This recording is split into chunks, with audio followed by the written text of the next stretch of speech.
Chapter 1.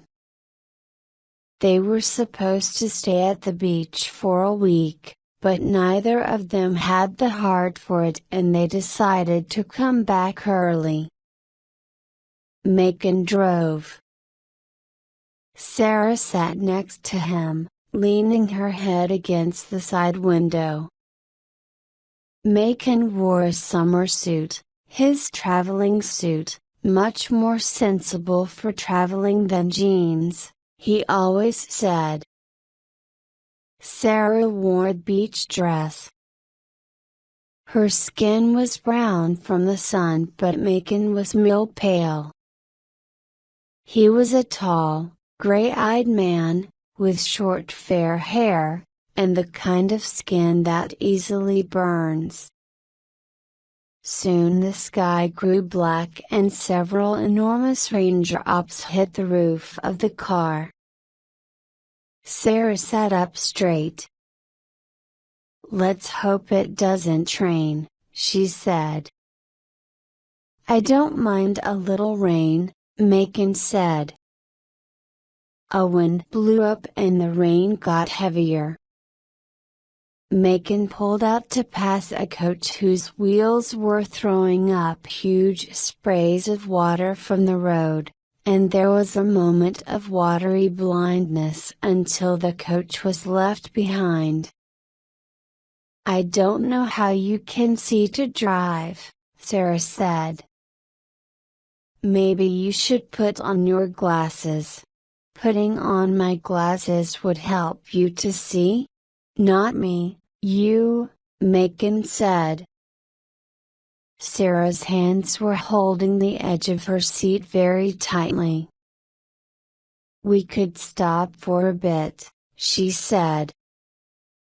"Wait till the rain passes.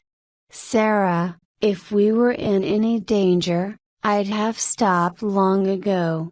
They passed a hill where the rain seemed to fall in sheets. Water ran in rivers across the road, and Sarah had to raise her voice above the noise of the rain on the car roof. "I don't think you really care that much," she said. "The other day I said to you, now that Ethan's dead, sometimes wonder if there's any point to life. Do you remember what you said?" "Well, not exactly," Macon said. "You said, honey, to tell the truth, it never seemed to me there was much point to begin with." "Those were your words. You're not a comfort, Macon," Sarah said. "Honey, I'm trying to be. You just go on your same old way like before. Your little routines and habits, day after day. No comfort at all. This rain, for example. You know it makes me nervous. What harm would it do to stop a while, show your concern for me?" Macon stared ahead at the road. "I drive according to a system, Sarah. You know that. Also, if you don't see any point to life, I can't see why a rainstorm would make you nervous." Sarah turned her head away. "Macon, I want a divorce." Macon braked and looked at her. "What?" he said. He had to look back at the road again. "What did I say?" he asked. "I just can't live with you anymore," Sarah said. Macon's face seemed thinner and paler. He cleared his throat. "Honey. Listen. We've had a hard time. People who lose a child often feel this way. Everybody says that a marriage dash. I'd like to find a place of my own as soon as we get back, Sarah said. You can keep the house. You never did like moving. Macon pulled over and stopped the car. He turned off the engine and sat rubbing his knees with his hands. Sarah stared out of the window. The only sound was the drumming of the rain. After his wife left him, Macon had thought the house would seem larger. Instead, he felt more crowded. The windows got smaller, the ceilings lowered, the furniture seemed bigger. The house itself was very ordinary, standing on a street of similar houses in an older part of Baltimore. The rooms were square and dark, shaded from the hot summer sun by tall trees outside.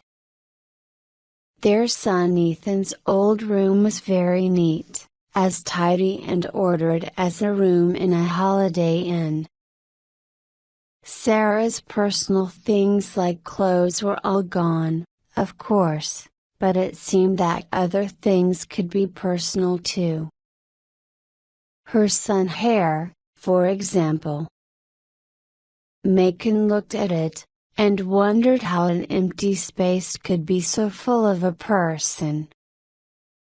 He could almost smell her sun oil, and see the reflections in her dark glasses. Well, you have to carry on. You have to carry on. It was a chance to reorganize, he told himself. You had to have some kind of system to run a house, and Sarah had never understood that. She was the sort of woman who put plates of different sizes in one pile, and who ran the dishwasher with only 5 forks in it. He started keeping the kitchen sink full of water at all times. As he finished using each dish, he put it in the sink. Every other day he let the water out, and put in very hot water. Then he put the clean dishes in the dishwasher, using it as a cupboard. He found a way of doing his laundry that saved water. He took his shower in the evening, and put the day's dirty clothes underfoot, walking up and down on them in the water from the shower. He sewed sheets together to make what he called body bags, which made it quicker and easier to make the bed.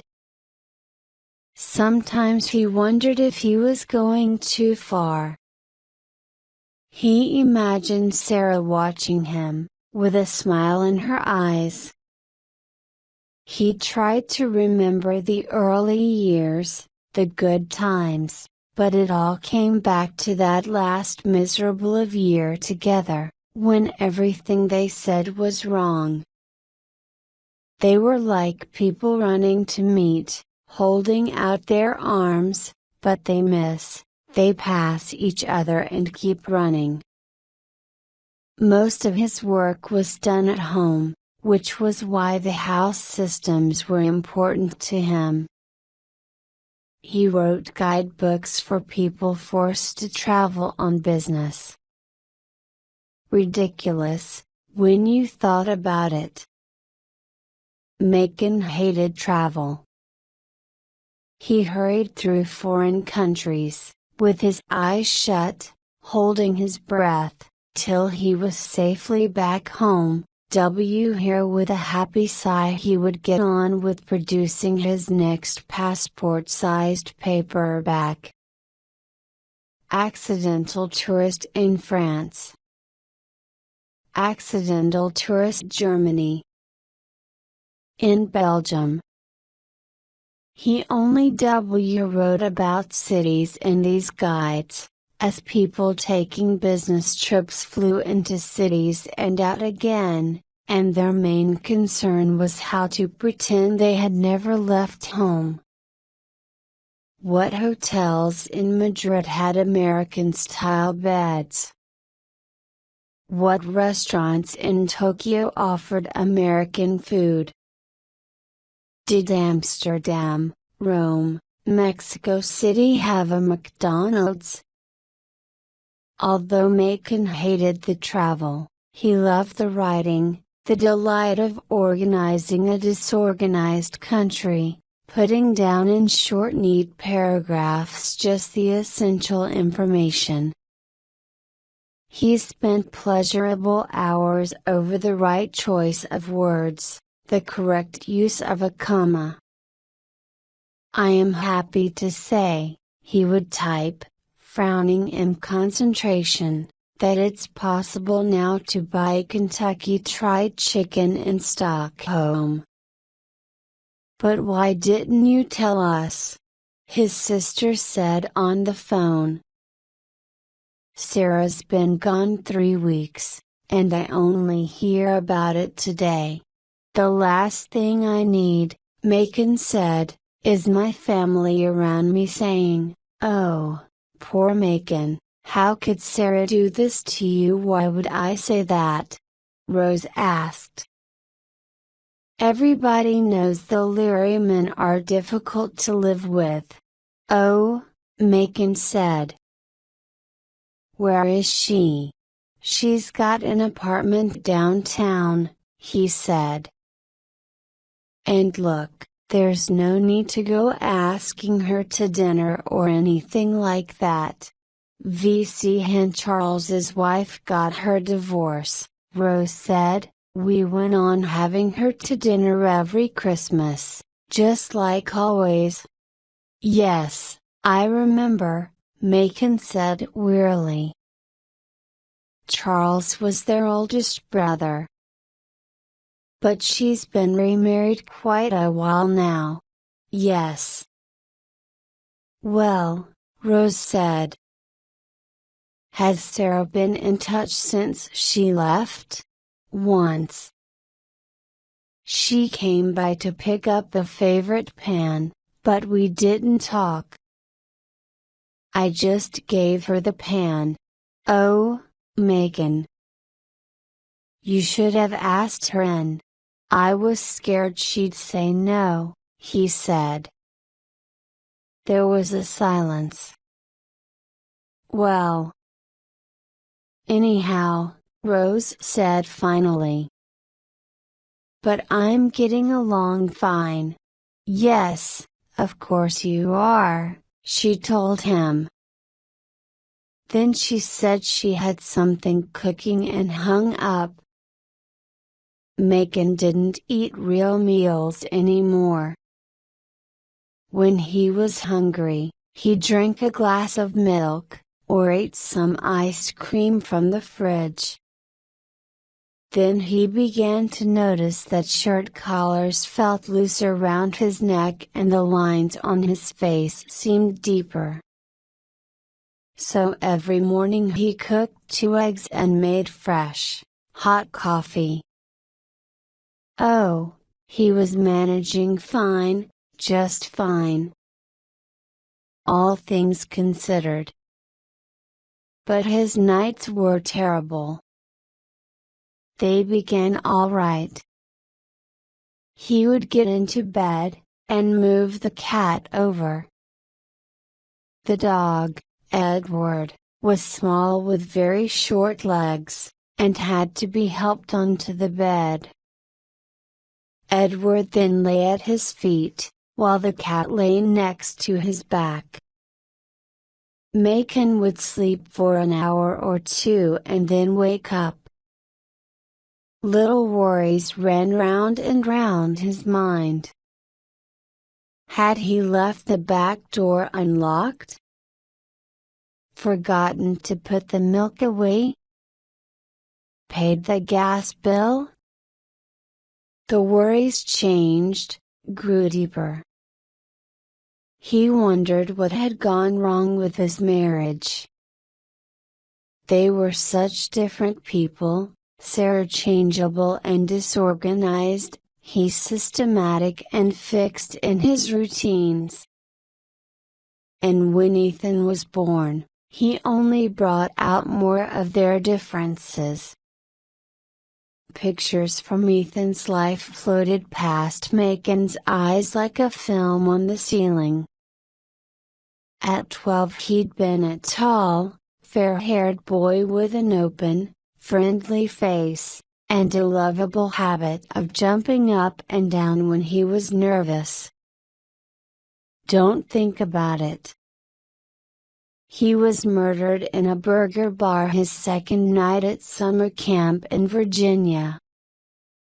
It was one of those deaths that make no sense, the kind where the gunman has collected his money and is free and go but decides, instead, to shoot each and every person through the back of the head.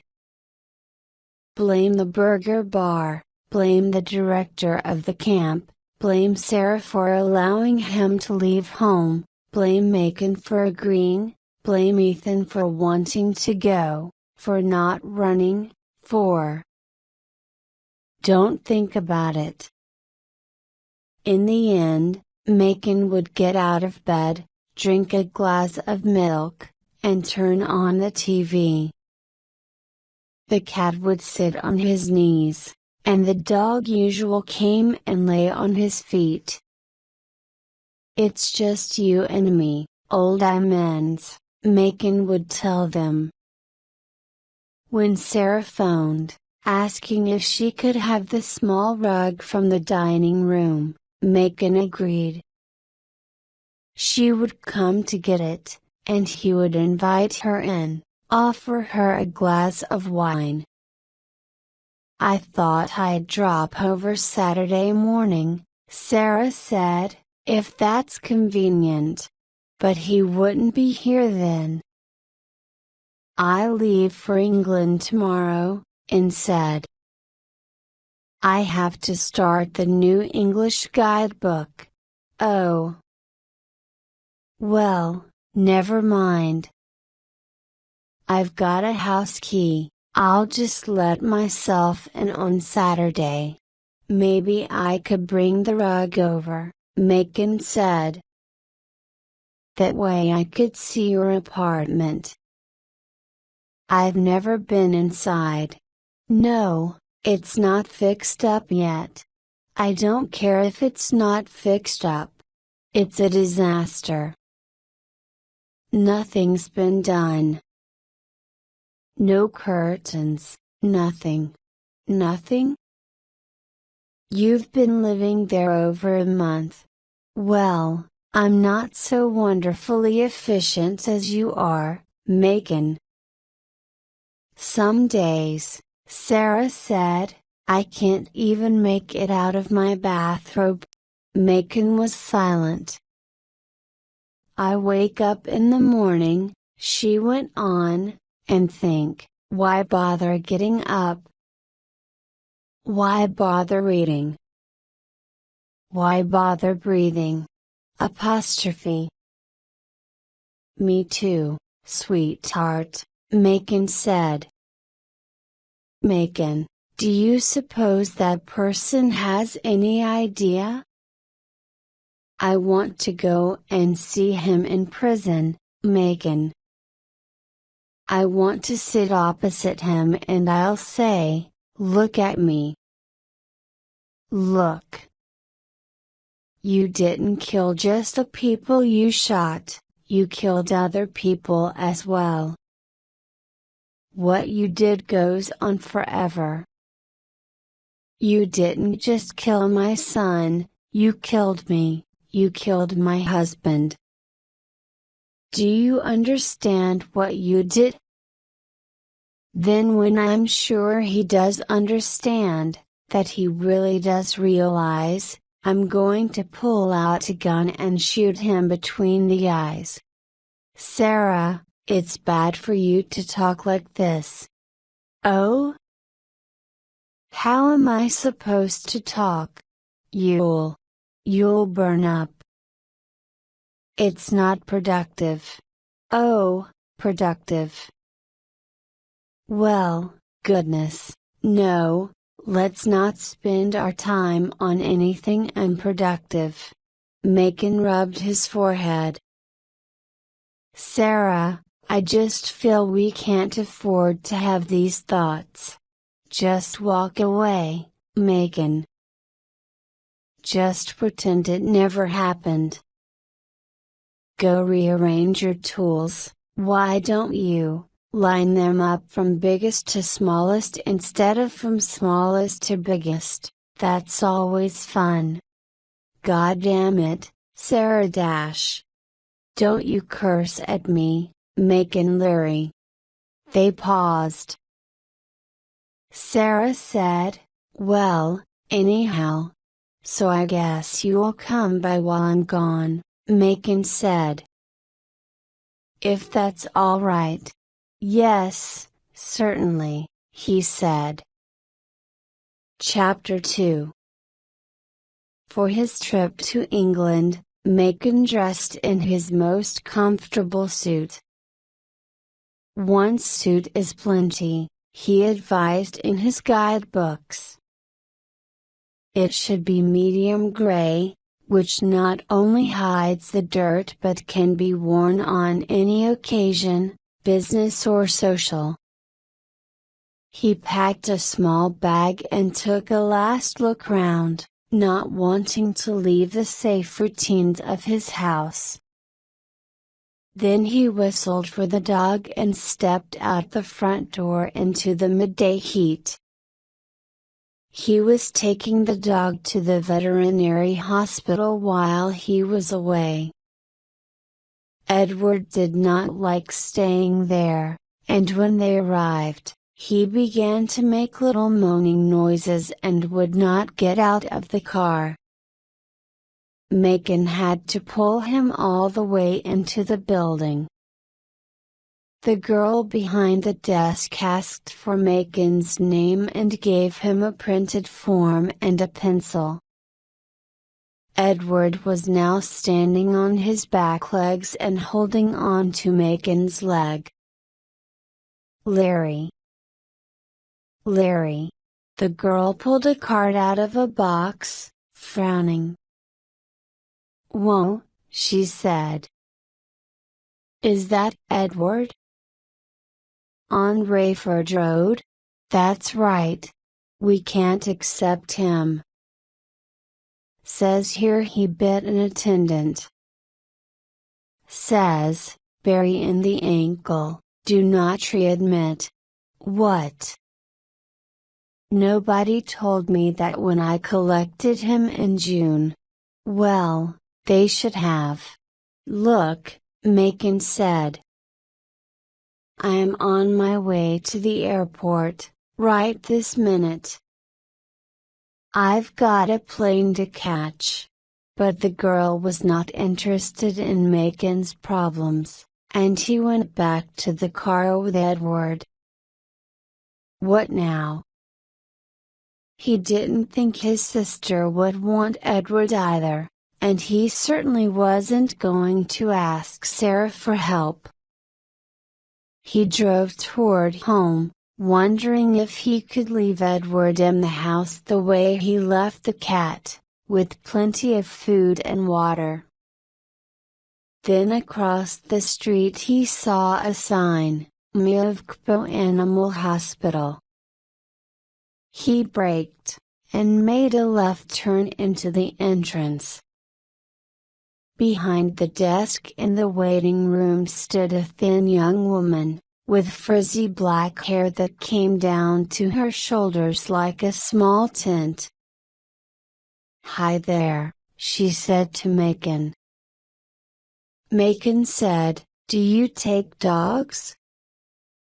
I need to leave Edward somewhere for a week. She leaned over the desk to look at Edward. Her eyes were very small, like little brown buttons, and her face was sharp and colorless. Edward looked up at her cheerfully. You need to have a reservation in the summer, she said. Please, Macon said. I have to catch a plane in an hour, and I don't have anybody to look after him. I'm desperate. She seemed surprised. Can't you leave him with your wife? If I could do that, he said, why would I be standing here? Oh, she said. You're not married? Well, I am, but she's living somewhere else. Oh. She came out from behind the desk. She was wearing very short red shorts, her legs were like sticks. I'm divorced myself, she said. I know what you're going through.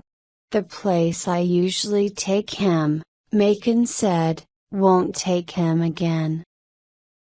They say he bit an attendant. Edward? Do you bite? The woman said. How could you do such a thing? Edward looked up at her happily, and put his ears back, inviting a pat. She bent and stroked his head.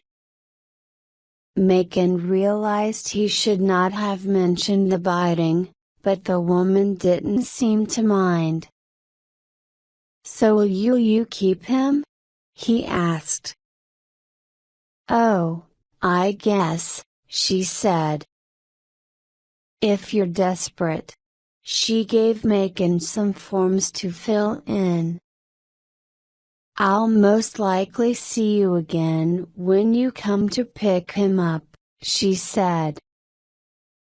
My name's Muriel. Muriel Pritchett. Macon flew to New York, then boarded his flight to London. The woman in the seat next to him looked the talkative type, and Macon quickly took out his hook and began reading. The hook was called Miss McIntosh and it was 1,198 pages long. He'd been carrying it around with him for years. He wasn't quite sure what the story was about, but it was always interesting to read a chapter or two. Always bring a hook, as protection against, advised the accidental tourist. Magazines don't last. Newspapers from home will make you homesick, and newspapers from other places will remind you that you don't belong. When he arrived in London, he went straight to his hotel, changed his clothes, then went out for breakfast. He walked to the Yankee Delight, where he ordered eggs and coffee. The service here was excellent, and the coffee was good, but the eggs were tasteless. He opened his guidebook and made a few notes. Then he went down the street to the New America, where he ordered more eggs and more coffee. His third stop was a place called the US Open, which had thin and watery coffee. In the afternoon, he visited hotels. He spoke with the managers, tested the beds, checked the bathrooms, tried the showers, and made notes in his book. By the fourth day, he was ready to go home. There was no more to do here, he told himself. I had done everything that he needed to. Well, be honest. At home, it was Saturday morning, and Sarah would be collecting the rug. Would she walk round the house, remembering happy times, wishing she still lived there? He couldn't get an earlier flight, and had to take the flight home he was booked on. Once, Sarah had come to meet him in New York as a surprise. He remembered that meeting so clearly. But this time she didn't even meet him in Baltimore. He collected his car and drove into the city. Could she be waiting at home? He tried not to let himself hope. He stopped in by milk and then drove to the Meow Boat to collect Edward, arriving minutes before closing time. The woman with frizzy black hair was at the desk. This evening she wore a V-necked black dress with big pink flowers on too, and ridiculously high-heeled shoes. "Well, hi there," she said brightly. "How was your trip?" "Oh, it was." "Is Edward all right?" "Sure, Li's all right. He was so good and sweet and friendly." "Well, fine," Macon said. "Wonderful." He cleared his throat. "So could I have him back, please?" The woman went out the door for a moment, then came back in. "Carolyn will bring him," she said. There was a silence. The woman waited, smiling at Macon. Macon said finally. "Maybe I could pay." "Oh, yes. That'll be $42, she said. "And did I mention before that I train dogs? My specialty is dogs that bite." "That must be a dangerous job," Macon said politely. "Oh, not for me. I'm not scared of a thing in this world," the woman said. "I studied with a man who used to train police dogs. Edward wouldn't bite me, of course. He just fell in love with me." "I'm glad to hear it," Macon said. "But I could train him not to bite other people." "You think it over and call me." "Muriel, remember? Muriel Pritchett." She gave Macon her business card. A girl came in with Edward, who went mad with delight at seeing Macon. "Well, I'll remember that," Macon said. "Thank you. Or just call for no reason." "Call and talk." "Sure. Talk about Edward, his problems, talk about anything." He thanked her, and moved his wrist away as soon as possible. Sarah had often told him he didn't need other human beings. She was very fond of parties, or had been, until Ethan died. He and she had met at a party. They'd been 17 years old, and Sarah had been the bright, sociable one, surrounded by boys, popular with everyone. She had liked Macon, she told him later, because he'd been mysterious and silent, and always wore black. He'd been planning to be a poet at the time. They married when they both finished colleges. It was 7 years before Ethan was born, and by that time Sarah was no longer calling Macon mysterious. Didn't she believe he still loved her? Macon wondered if he was cold and unfeeling. But he missed her, he really did, and he did not understand why she had gone away and left him. Some woman phoned and said Macon? It wasn't Sarah, this voice was different. It's Muriel. Muriel Pritchett, she said. Ah, yes, he said, but he had no idea who she was. From the vents, she said. You remember? I was just wondering how Edward was. Macon looked at Edward, who was lying flat on his stomach with his legs straight out behind him. He looks all right to me, Macon said. I mean, is he biting? He ought to be trained, you know. Well, he's 4.5 now. That's not too old.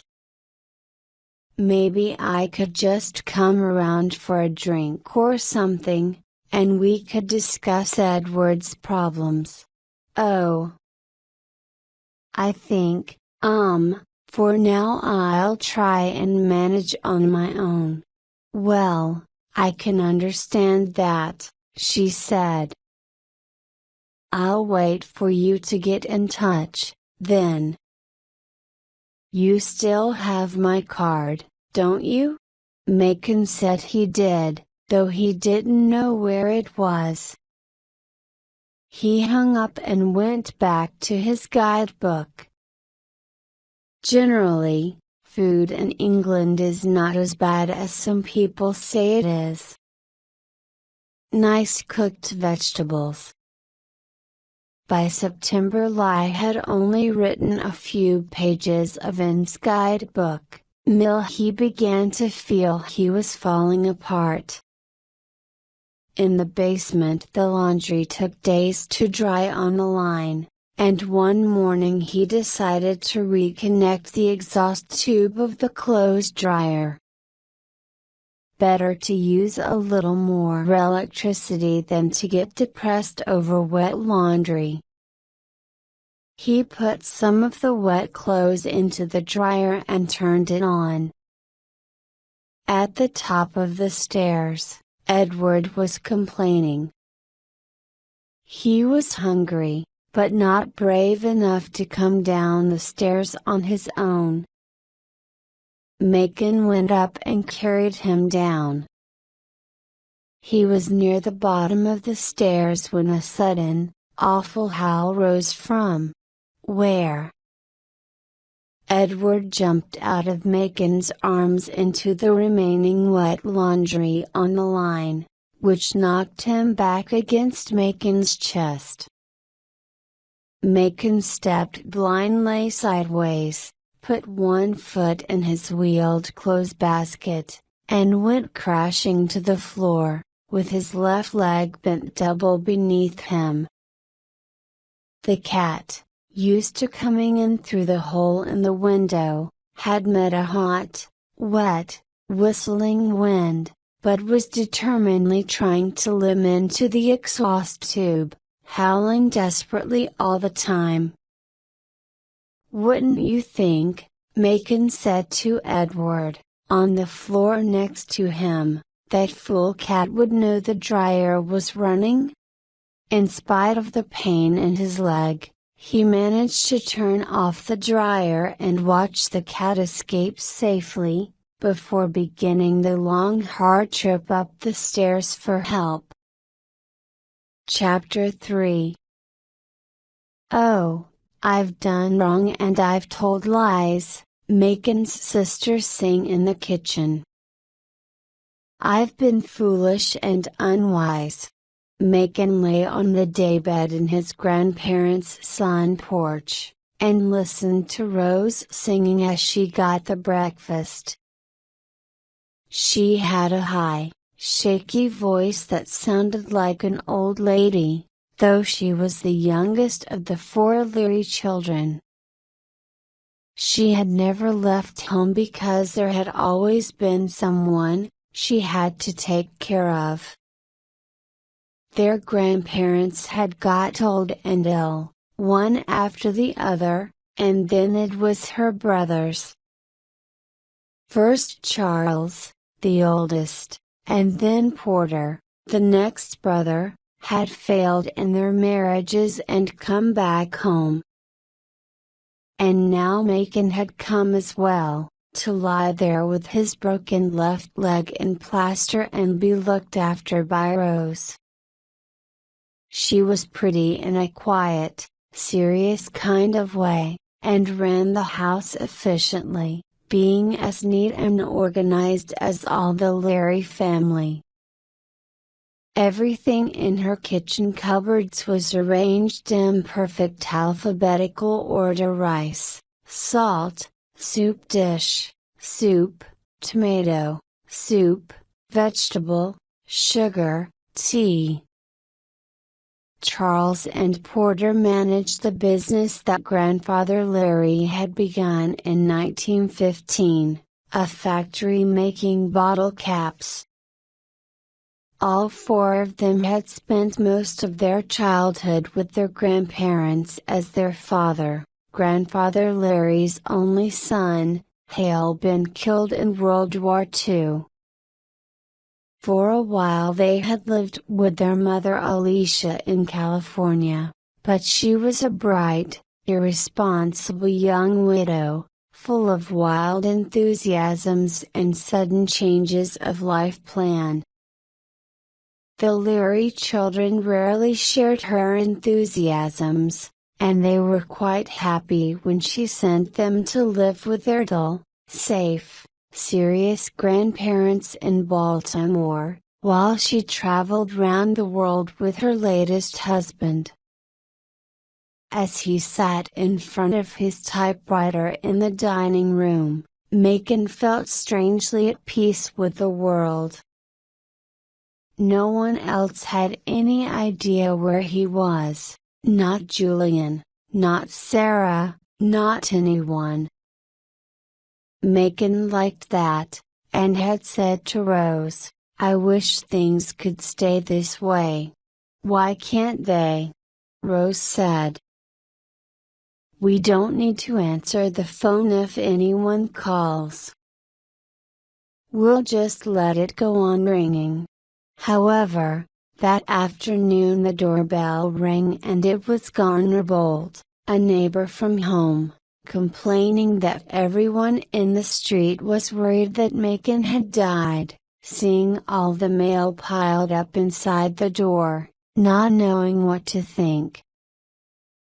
"So I brought your mail around to your sister's, to ask if she knew where you were." "I promised your friend I'd find out."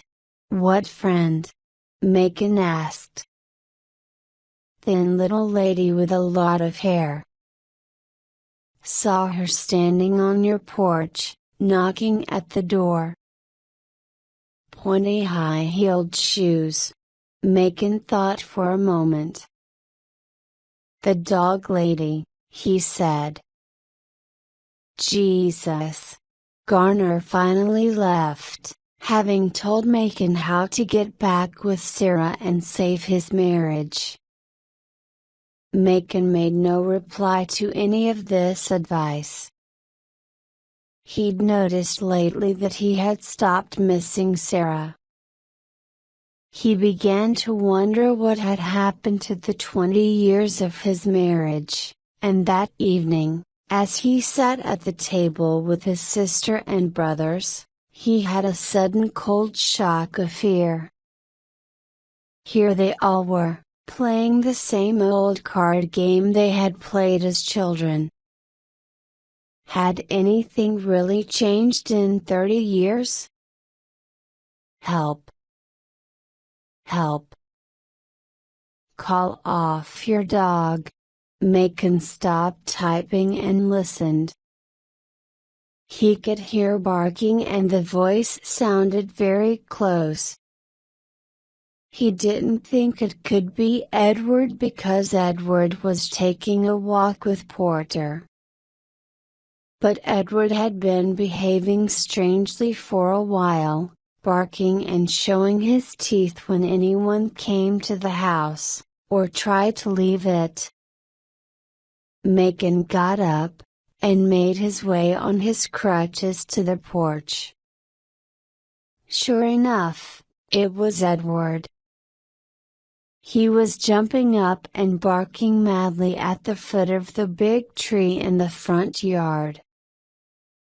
With some difficulty, Macon went down the steps and caught the end of Edward's leash. He looked up into the leafy shadows of the tree. "Is there someone there?" "Who is it?" he asked. "This is your employer, Macon." "Julian?" Julian climbed down the tree. There was dirt on his trousers and his usually neat dark hair was sticking out in all directions. "Macon," he said, "I really hate a man with a horrible dog." "Well, I'm sorry. I thought he was off on a walk." "By himself?" Julian brushed some leaves off his jacket. "What happened to your leg? And where's the book? You said you'd finish it in September, and it's now October." "It's kind of hard to explain," Macon said.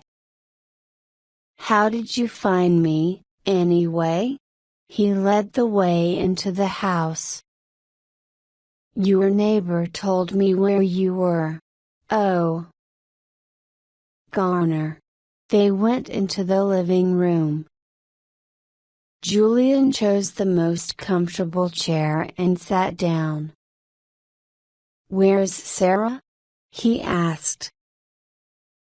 "Who?" "Your wife, Macon." "Oh. She and I are." He found he could not say the words separated. It was something that happened to other people. "She's got an apartment downtown." "You've separated?" Macon nodded. "Jesus. What went wrong?"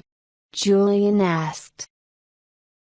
"Nothing," Macon said, a little too loudly. He lowered his voice. "I mean, that's not something I can answer." The front door banged and Edward ran into the hall, harking noisily. Rose and Charles came in, carrying groceries in brown paper bags, and came into the living room. Macon had to introduce everybody. Julian seemed fascinated. Macon Leary with a sister. And a brother too. Who would have guessed it? Macon Leary with a family. Rose gave him a polite, puzzled smile, and Macon suggested that she and Charles went to put the groceries away, rather than standing there and holding them. He was afraid that Julian was about to go into his Macon Leary routine. Ever since they had first met, Julian seemed to think Macon was an amusing oddity, someone who was not quite in touch with the modern world. They had met about 12 years ago, when Macon, wanting to escape from the boredom of the bottle cap factory, was trying to become a journalist. He wrote a piece for a local newspaper about a trip to Washington, telling readers how foreign the city seemed, and how to make themselves feel they were back home in Baltimore. Julian had called him the next day, with a plan for the accidental tourist guidebooks, guidebooks for people who would rather be at home in their own living rooms. Macon went to get the work he had done on the new guide for England. "It's nearly finished," he told Julian. "You can take all this and I'll send the last chapters as soon as I've finished." "Good. After this I want to start on the US again," Macon sighed. So soon? He thought wearily of yet more trips to Boston and Atlanta and Chicago. "Things are changing every minute, Macon," Julian said. "And who wants to buy an out-of-date guidebook?" Julian stood up to go, and Macon struggled onto his crutches. Edward, hearing sounds of departure, went mad, harking and running about in the doorway, trying to prevent anybody from leaving. "Edward, stop it!" Macon shouted over the noise. They moved toward the front door, and when Edward tried to block it, Macon bent down to pick up the end of the leash and pull Edward away. When Edward felt the leash, he growled fiercely, turned and buried his teeth in Macon's hand. "Whoa, there!" Julian said. "Macon? Did he get you?" Macon looked down at his bleeding hand. "I'm all right. I wouldn't have a dog like that," Julian said. "I'd shoot him." Edward was now sitting quietly, looking ashamed. "Why don't you go now, Julian, while he's calm?" Macon said. Julian slid through the door sideways, looking back at Edward. "That is not a well dog," he said as he disappeared.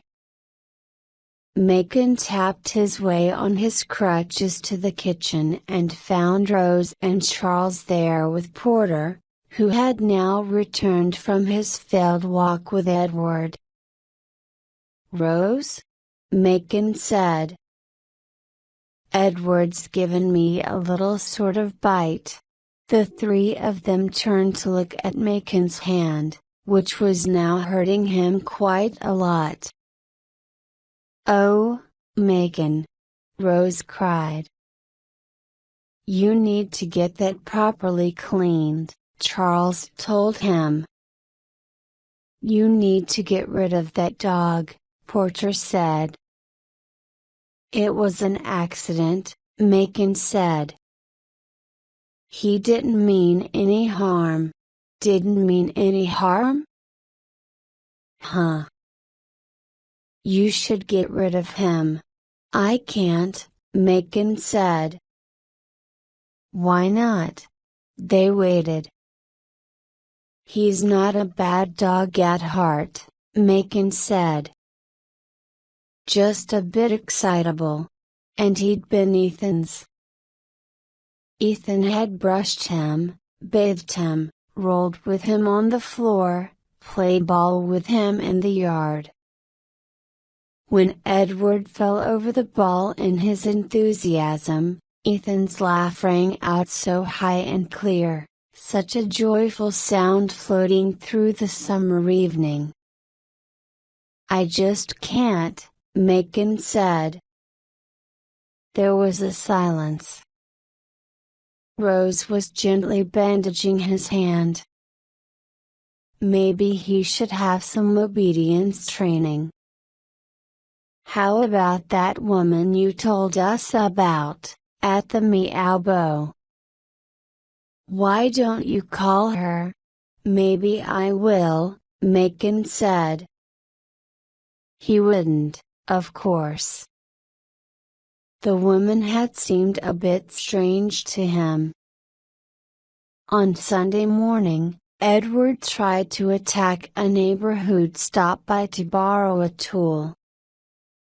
On Sunday afternoon, he threw himself at Porter to stop him leaving the house. Porter had to slip out the back when Edward wasn't watching. On Monday, when Edward went for a walk with Rose, he attacked a passing runner and his leash pulled Rose off her feet. She came home with a painful knee. "Have you called the Meowbo yet?" she said. "Not quite," Macon said. Rose looked at him in a strange way. Later, Macon realized it was a kind of pity. Meowbo Animal Hospital. This is, Macon Leary.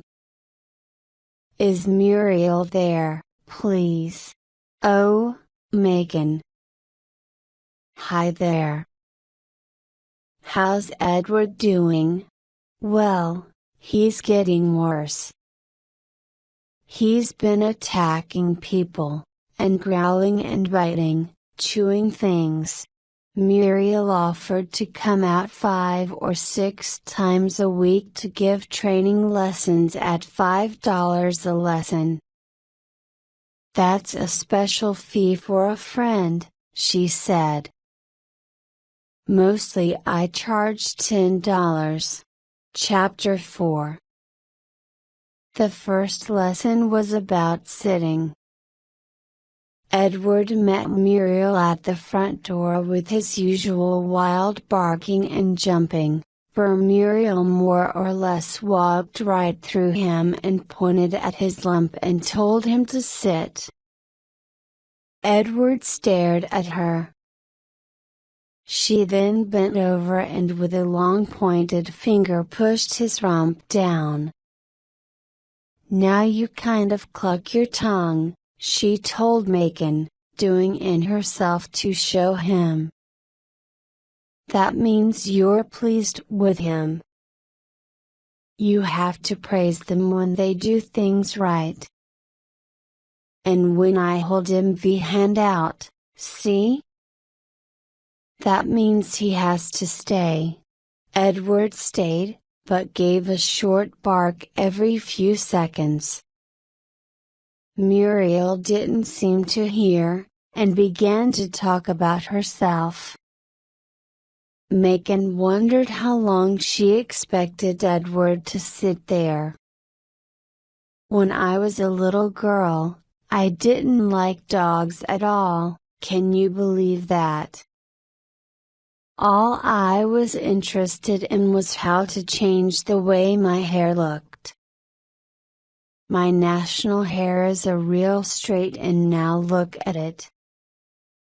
I had it done and it made it so frizzy I can't even brush it. Maybe you could just comb it," Macon suggested. Muriel shook her head. "It's hard to pull a comb through it. Shouldn't we let Edward up now?" Macon asked anxiously. Muriel snapped her fingers over Edward's head.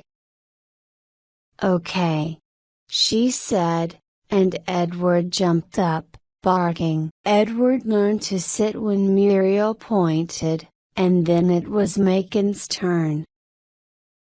He pointed to Edward's rump. Edward stood fast. Macon frowned, and pointed more fiercely. He felt foolish. "Push him down," Muriel said. Macon leaned one crutch against the wall, and bent stiffly to push Edward's rump with a finger. Edward sat. Macon clucked. Then he straightened and hacked away, holding out his hand, but instead of staying, Edward got up and followed him. Muriel said, between her teeth, Edward sat down at once. "He doesn't take you seriously," she said. "Well, I know that," Macon said crossly. His broken leg was aching, but the lesson went on, and Muriel went on talking and asking questions. She told Macon how lucky he was to get to travel to all kinds of places, like Paris, how wonderful, and write guidebooks about them. She herself had never even been on an airplane. Did he realize that? When she had gone, leaving a new leash with a special training collar for Edward, Macon and Edward practiced for the rest of the day. By supper time, Edward had learned to sit and stay there, complaining and rolling his eyes, while Macon clucked in praise. A cluck was now part of the family language. Charles clucked over Rose's baked potatoes. Porter clucked when Macon dealt him a good hand of cards. During the evening, Edward chewed a pencil to pieces, stole a bone from the kitchen, and was sick on the sun porch rug. But now that he could sit on command, everyone felt more hopeful. "When I was in high school," Muriel said, tapping her foot at Edward, "my teachers told me I should go to college. But, well, I didn't. I had was because of Norman, mostly. My ex-husband. He was just dying to marry me, you see, but we were awful young to get married. I was 17. He was 18. On the second lesson, they had done walking to heel, and now in the third lesson Edward was supposed to be learning to lie down and stay. It was not going well. Edward just looked away when Muriel gave the command, which was 2 taps of the foot. In between telling Macon about her ex-husband Norman, Norman's dog, Norman's mother, and Norman's mother's car, Muriel had to keep pulling Edward's front legs out from under him and forcing him to lie down. When it was Macon's turn to do this, he had to use the hall table to pull himself back on his feet. This is very difficult. I don't suppose you ever broke a leg, he said accusingly. I broke an arm once, Muriel said. An arm is no comparison. I did it training dogs. In fact, a big German guard dog. He knocked me off a porch, and then stood over me, showing all his teeth. But only one of you can be boss. So I tell him, absolutely not, and hold out my left hand and stare into his eyes. Jesus, Macon said. Muriel had lots of stories about her dog training experiences. I've had no failures yet. And Edward's not about to be my first, she told Macon. You keep practicing and I'll be back Saturday. All that afternoon Edward refused to lie down. Macon tried avoiding. Rose and the boys edged around the two of them, politely avoiding any involvement in this private argument. The next morning Edward attacked the mailman. We're not solving the real problem, Macon told Edward. He tapped his tool twice. Edward did not lie down. In the afternoon Macon called the Meowbo. "May I speak to Muriel, please?" he asked. "She's not working today," a girl said. "Her little boy is sick." He hadn't known she had a little boy.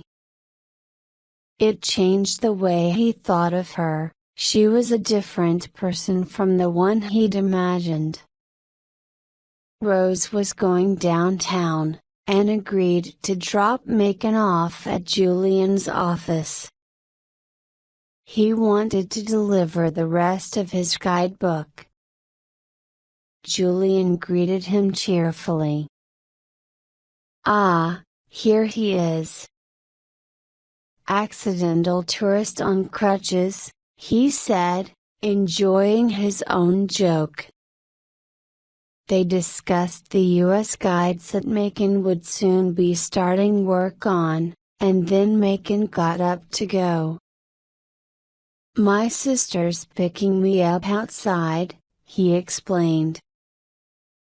"Ah yes, the Macon-Leary family," Julian said. "Why don't I step outside and wait with you? Say hi to your sister." Macon suspected Julian of hoping for more Leary oddities to laugh at. Today Rose was wearing an old hat that had been her grandmother's. Macon really didn't want Julian to see that hat. "Well, I don't think so, really. We need to get home." Julian leaned back in his chair. "Macon," he said. "Couldn't you just once invite me to a family dinner?" Macon avoided answering this directly, and on the way home with Rose he decided that the trouble with Julian was that he had no children. People, who had no children, Macon felt, had never truly grown up. They weren't quite real. Unexpectedly, he thought of Muriel, lying with a broken arm and a German guard dog standing over her, its teeth at her throat. But she didn't give in. "Absolutely not," she said. She arrived the next morning in high-heeled black boots and a raincoat. Edward danced around her. She pointed to his rump. He sat, and she bent to pick up his leash. "Is your little boy better?" Macon asked her. She looked at him for a moment. "Who told you he was sick?" "Someone at the Meowbo, when I phoned." "Is he okay now?" "Oh, yes. It was some little stomach thing." "How come you phoned?" she asked. "I wanted to know why Edward wouldn't lie down. I tap my foot but he never obeys me," Macon said. "Something's wrong. I've been practicing 2 days now and what do you expect? You think I can do magic or something? Why blame me?" "Oh, I'm not blaming you, most certainly are. You tell me something's wrong, you call me on the phone I just wanted to you think it's strange I didn't mention Alexander, don't you? You think I'm some kind of unnatural mother. What? No, wait a minute you're not going to give me another thought, are you, now you know I've got a kid?" "Oh no, I won't bother with her," you think. And you wonder why I didn't tell you about him before. Well, isn't it obvious? Don't you see what happens when I do? Muriel's voice got higher and higher, and Edward began to growl. Macon looked down at him and saw the hair on the back of his neck standing up stiffly. A bad sign. Muriel looked down too and stopped speaking. She tapped her foot twice, but Edward not only failed to lie down, he rose from his sitting position. Then with a howl, he jumped straight at Muriel's face. At once Muriel raised the leash with both hands and lifted Edward completely off the floor. He hung by his collar, making little noises in his throat. "He can't breathe," Macon said. "Stop it. It's enough." Still, she let him hang. Macon shook Muriel's shoulder and then Muriel lowered Edward to the floor. He landed in a boneless heap. Macon knelt next to him. "Oh, God, he's dead." Edward raised his head and licked his lips weakly. "See that?" Muriel said cheerfully. "When they lick their lips, it's a sign they're giving in." Macon stood up. He was shaking. "Don't you ever do that again. In fact, don't even bother coming again." There was a surprised silence. "Well, fine," Muriel said. "You want a dog you can't control? If that's the way you feel, that's fine with me. I'd rather have a barking dog than a damaged, scared dog. You want a dog that bites all your friends and neighbors? A dog that hates the whole world? A mean, nasty, angry dog?" She stepped neatly around Edward and opened the front door, then turned back to look into Macon's face. "Why, yes, I guess you do," she said. Macon continued practicing with Edward every day, and thought that Edward was slowly getting more obedient. His family was not so hopeful. "What about when you start traveling again?" Hose asked. "You're not leaving him with me." It was hard for Macon to imagine starting his travels again. Sometimes he wished he could stay in his plaster. In fact, he wished it covered him from head to foot. People would knock on the plaster wall. "Macon? You in there?" Maybe he was, maybe he wasn't. No one would ever know. One evening Julian stopped by with some papers for Macon's New York trip. Rose offered him some coffee, which he accepted eagerly, much to Macon's annoyance, who was sure Julian was hoping for some leery oddities. "What do you do for a living, Charles?" Julian asked, when they were all sitting down in the living room. "I make bottle caps." "Bottle caps? Is that a fact?" "And Rose? Did you work?" "Yes. I do," Rose said, in her serious way. I work at home, keep house or the boys. The telephone rang. Since Macon's return home, the Larrys had got into the habit of not answering the phone, but there was a chance this was Porter, who had gone out to buy a hammer and who often got lost, even in his out-in neighborhood. They discussed it urgently. "What do you think?"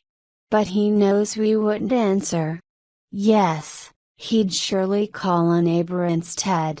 On the other hand, it was Julian's fascinated expression that decided Macon. He picked up the receiver. "Larry," he said. It was Sarah.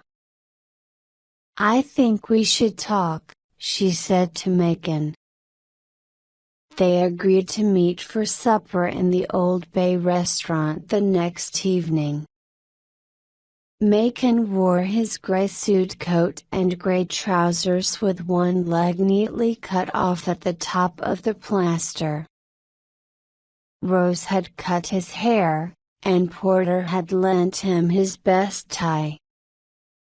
He was the first to arrive, and when Sarah came in, she greeted him in a cool, distant sort of way, like neighbors meeting at a drinks party. They sat down and ordered their food. "So, why are you living with your family?" Sarah asked.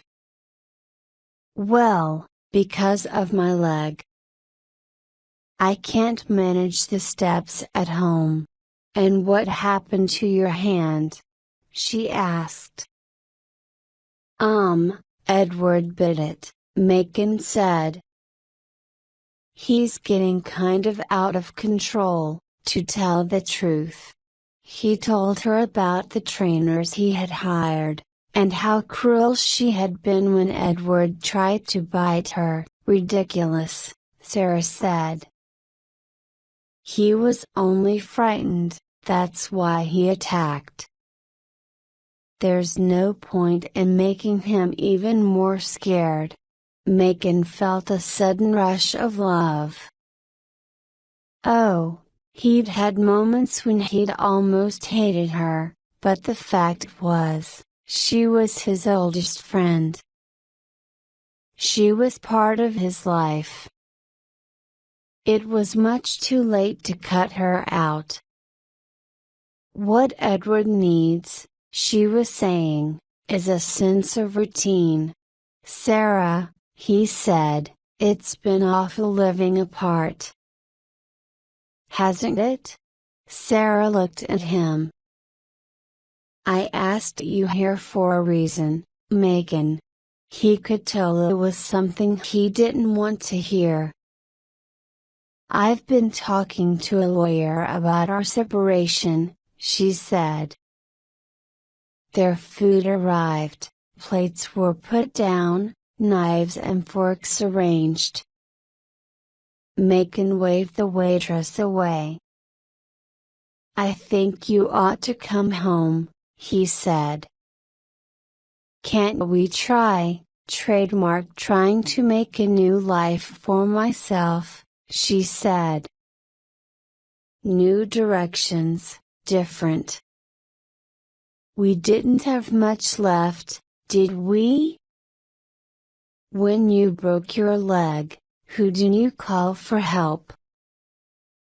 Your sister Rose. If I'd called you, would you have come? Well. But you didn't call me. You called your family, and that's where you're happiest, isn't it? The kind of family that always fastens their seat belts, that has to have a group discussion before they can decide whether to close the curtains.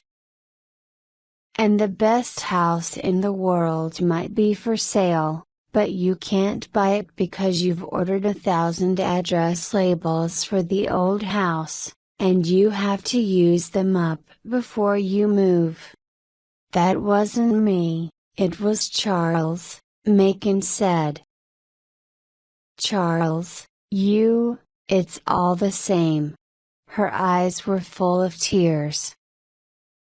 Macon, I know you loved Ethan, but you're not so torn apart by his death as I am. You seem unfeeling, unchanged. Sarah, I'm not unfeeling. I'm just trying to survive. Survive, yes. Survive unchanged by any experience, just like those silly travel books you write. You're empty, dried up, Macon, and nothing really touches you. She put her coat on, clumsily. So anyway, she said, you'll get a letter from my lawyer. Then she stood up and walked out. Chapter 5. When the doctor removed the plaster, Macon's leg came out dead white and ugly. He still limped a bit, but he now had no excuse for not getting on with the new U.S. guides that Julian wanted. The New York trip was the first one, and Rose drove him to the station to catch the train. She was worried about Edward. I wish you weren't leaving him with me, she said. You know how out of control he gets. What could happen in such a short time? Macon said. I'll be home by tomorrow night. If worst comes to worst, you could lock him in the pantry till I get back. New York was a foreign city to Macon. He could never get used to the sense of purposefulness there. Everyone was always rushing somewhere without a moment to look around them. He began his usual visits to hotels and restaurants, making notes in the old guidebook in his tiny, neat handwriting. In the evening, Julian wanted him to try a new restaurant, which was on the top of an impossibly tall building. The cab driver who took him there clearly thought it was a bad idea. Cup of coffee there will cost you $5, he told Macon. Most of the people in the restaurant were in evening dress and seemed to be celebrating something. Macon was given a table without a view, and after he had given his order, he took his drink over to one of the great black windows that encircled the room from floor to ceiling. All of a sudden, he thought he had died.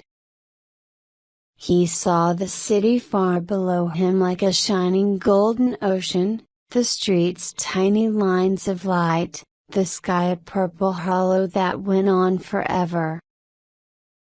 It wasn't the height, it was the distance, his huge, lonely distance from everyone who mattered, Ethan, Sarah. He had gone too far, he would never, ever get back. His heart began to beat twice as fast as normal and his hands shook. He dropped his glass, and ran clumsily across the room and out the door. In the corridor he found a telephone and called home, worrying that they would not answer. But Charles did. Charles? I'm on top of this building and a silly thing has happened. Listen, you've got to get me out of here. You out. What are you talking about? You've got to get me out. Charles sounded unusually excited. What? I'm shut in the pantry. Your dog won't let me out. It's lucky there's a phone in here. You have to come home right away. But I'm in New York. I'm on top of this building and I can't get down. Macon, do you hear that barking? That's Edward. Every time I open the door, he attacks me. And now he's attacking the door. Macon held the phone tightly. Charles, where's Rose? She's out. Julian came to take her to dinner and Julian my boss? Yes, and it's Porter's night for visiting his children. Macon, I can't just sit here waiting for Edward to break through. How Macon wished he was safe in the pantry, surrounded by all Rose's groceries lined up in alphabetical order. If you don't get me out of this, I'm going to call for the police to come shoot him, Charles said. No. Don't do that. Listen. I'm going to. I'll phone Sarah. She'll come over and take charge of Edward. Just wait. He hung up and found Sarah's number with trembling hands. But she didn't answer. What now? What on earth now? He looked through the other numbers in his wallet and saw a name, Muriel Pritchett, animal trainer. She answered at once. Muriel? He said. It's Macon Leary. Oh. How are you doing? I'm fine. Or, rather, he tried to explain about Edward and Charles and being on top of a building in New York. Let's make sure I've got this right, Muriel said. Edward's in your pantry. Macon tried again. Edward's outside the pantry. My brother's inside, and says he's going to call the police to come shoot Edward, so I thought if you could go over and I'll go right away, and take Edward to the Meow. Oh, wonderful. And there's something else. I'm having this kind of. See, I'm on top of this very tall building and I don't know what it is, but something has scared the hell out of me. Oh, I think people who go up those buildings are so brave. Macon gave a dry laugh, and held the phone more tightly. Yes. You ought to be feeling so proud of yourself, just being up there, she said. And Macon, when you get back from your trip, we need to talk about Edward's training. Things just can't go on this way, can they? I mean, this is ridiculous. Yes. Yes. You're absolutely right, Macon said. See you, then. Bye. After Macon hung up, he went back into the restaurant and sat down at his table. He felt calm and tired and terribly hungry. I'll be honest, Muriel said. My baby was not exactly planned for. If you want to know the truth, the baby was the reason I married Norman in the first place. But I didn't push him into it. She looked past Macon at Edward, who lay on the hall rug. He'd had to be pushed down, but at least he was staying there. No, I'm going to turn my back. You watch how he does. She walked into the living room. Macon anxiously watched Edward, and Muriel went on talking. My folks didn't want me to get married.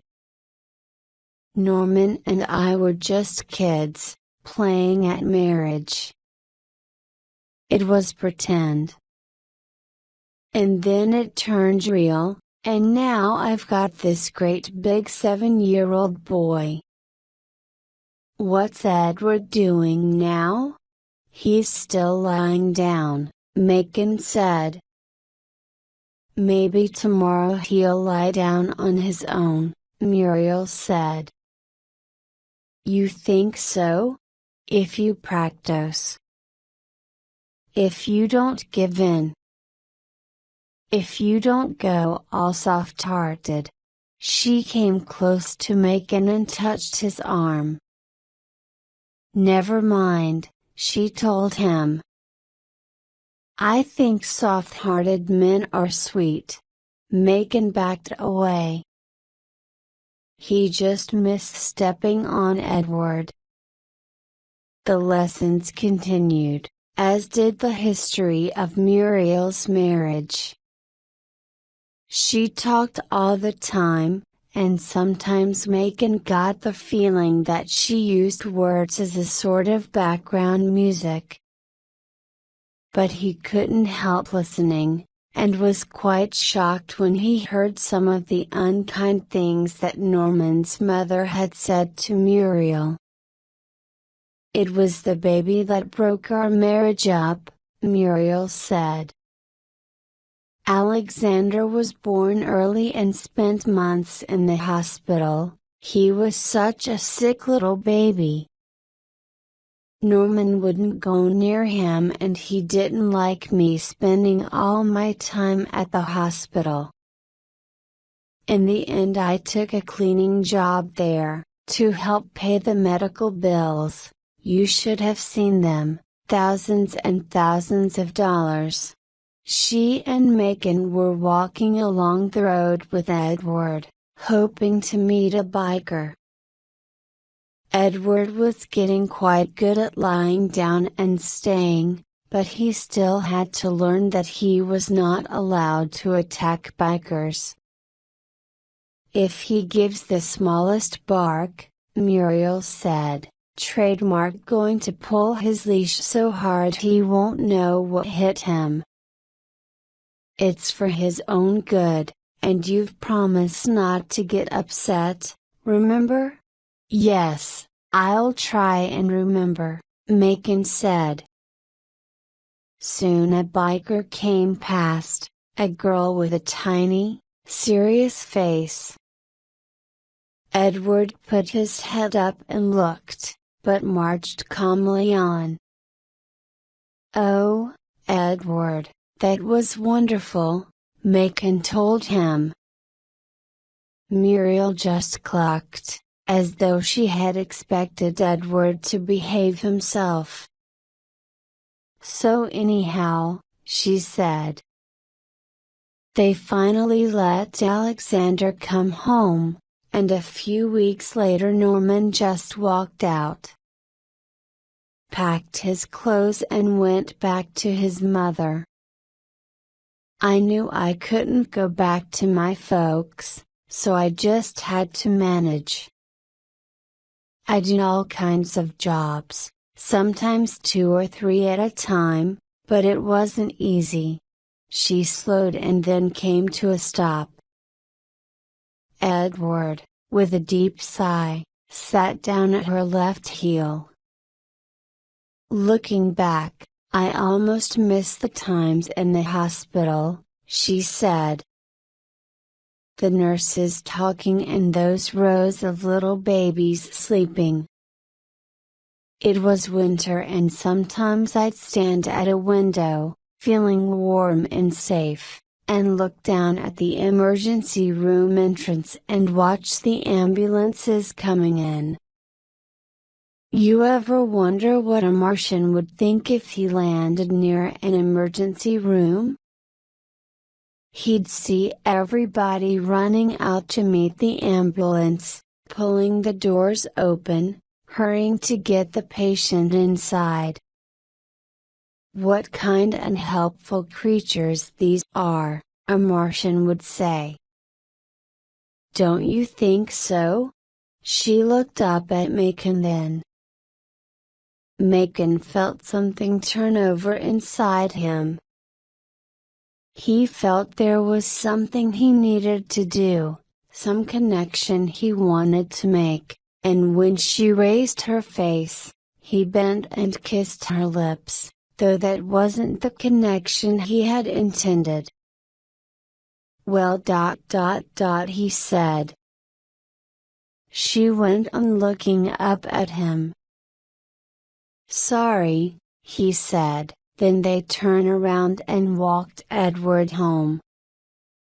It was getting close to Thanksgiving and as usual the Learys were discussing Thanksgiving dinner. None of them liked turkey, but in the end they always decided to have it. Porter's 3 teenage children were coming to stay for Thanksgiving, and Rose thought she might invite Julianette too. Poor Julian, she said, was on his own and might enjoy a family dinner. This alarmed Macon. Julian was often stopping by to take Rose this place or that, and Macon suspected him of amusing himself with another member of the peculiar Larry family. But Julian always behaved very politely with Rose, almost shy, and clumsy about opening doors. Macon hoped that Rose was not having any foolish thoughts about love, but she was so plain and sensible there was surely no need to worry. On Thanksgiving morning, Macon came down to the kitchen where Rose was giving breakfast to Porter's children. He said, "Rose, I thought I could smell turkey cooking in the night." "You could," Rose said. "I'm trying this new way of cooking meat. It saves electricity. You set the temperature extremely low and cook the meat all night. But it won't be properly cooked," Macon said. "It will murder us," said Charles. "You're both wrong," Rose said. "It's going to be delicious." Maybe it was, but it certainly didn't look it. By dinner time the middle of the bird had fallen in and the skin was all dry and dull. Rose carried the bird in and put it on the table. "Ah, look at that!" Julian said enthusiastically. He was the only person at the table who didn't know how the turkey had been cooked. "Well, there may be a little problem," Macon said. Rose looked at him angrily. "The vegetables are excellent," he said. "But the turkey is just poison," Danny finished for him.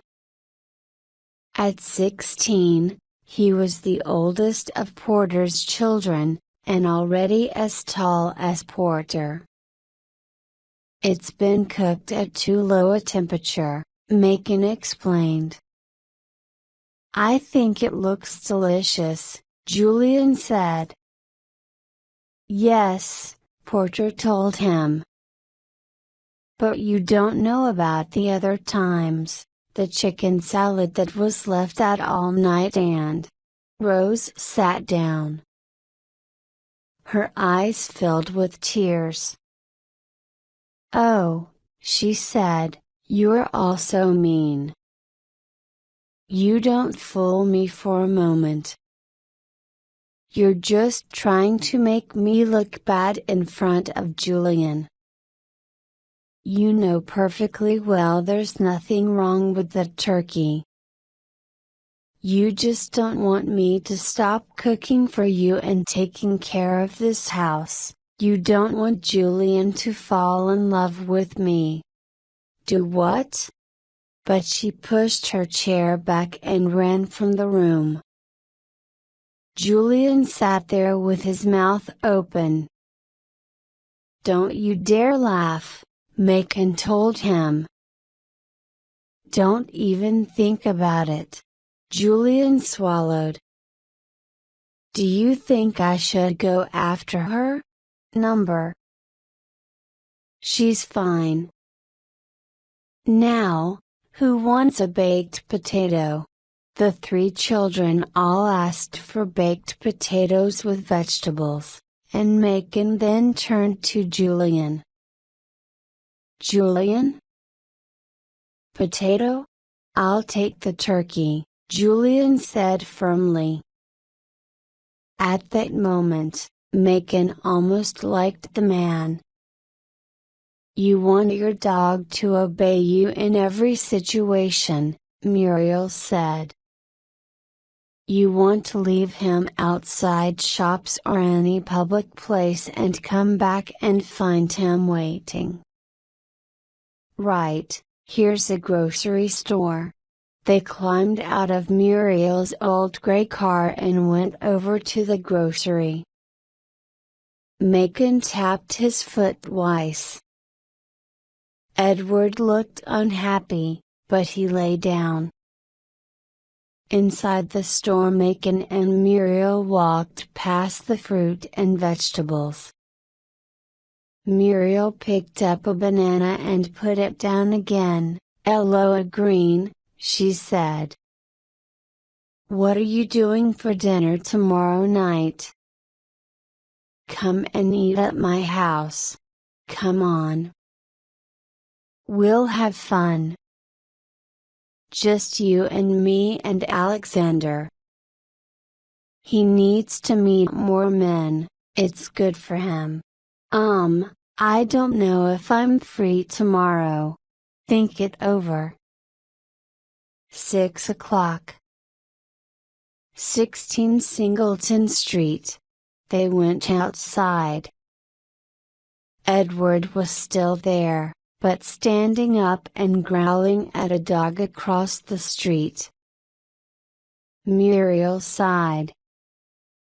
They tried several more shops, with varying success, then Muriel parked in front of a building in Cold Spring Lane. "One more test," she said.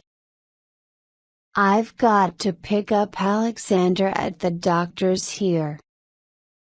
It won't take long. You come in with me." They left Edward lying down outside and went in. "How old did you say Alexander was?" Macon asked. "He's 7, Muriel said. 7. 7 was when Ethan had learned to ride a bicycle. Alexander was a small, white, sickly boy with short thin hair and light blue eyes behind large watery glasses. Macon shook hands with him. He felt there was nothing on earth he could talk about with this child.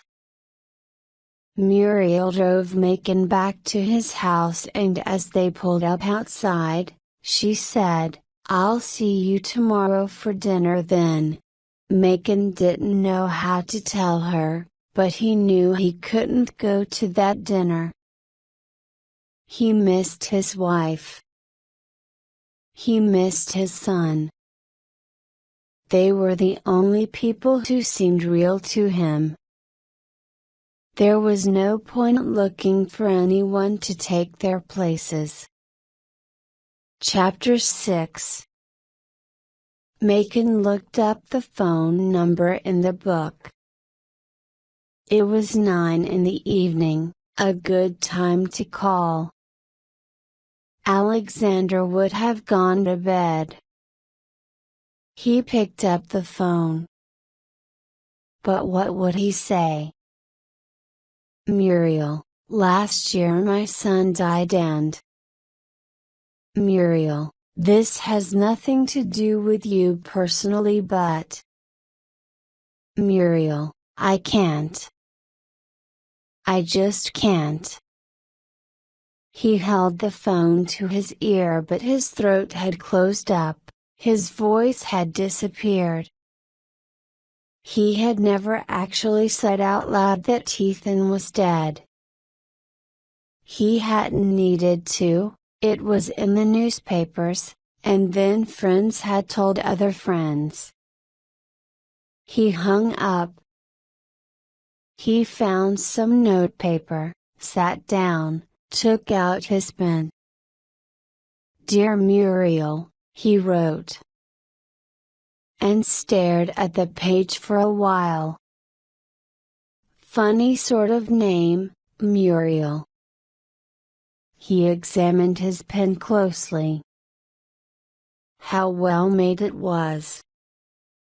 He examined the notepaper. Well. Dear Muriel, I'm very sorry, he wrote, but won't be able to have dinner with you after all. Something unexpected has happened. Yours, Megan. He put the letter in his pocket and drove to the south of the city. He wondered how Muriel could feel safe living here, among these dark streets full of rubbish and young men drinking out of brown paper bags. He turned onto Singleton Street. He found number 16, got out of the car and climbed the steps. He opened the screen door and took the letter from his pocket.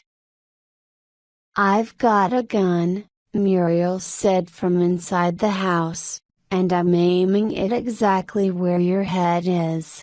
His heart started beating very fast. Her voice sounded level and accurate, like her gun, he imagined. It's Megan, he said. Megan? The inner door opened a little. Megan, what are you doing here? He gave her the letter. She took it and opened it, using both hands. There was no sign of a gun. She read it and looked up at him. He saw he had done it all wrong. Last year, he said, I lost. I experienced a loss, yes. She went on looking into his face. I lost my son, Megan said. He was at a hamburger bar and then someone came, a gunman, and shot him. I can't go to dinner with people. I can't talk to their little boys. I don't mean to hurt your feelings but I'm just not up to this, do you hear? She took one of his wrists very gently and she drew him into the house, still not fully opening the door, so that he had the sense of slipping through something, of narrowly avoiding something. She closed the door behind him. She put her arms around him and hugged him. Every day I tell myself it's time to be getting over this, he said into the space above her head. I know that people expect it of me. They used to offer their sympathy but now they don't even mention his name.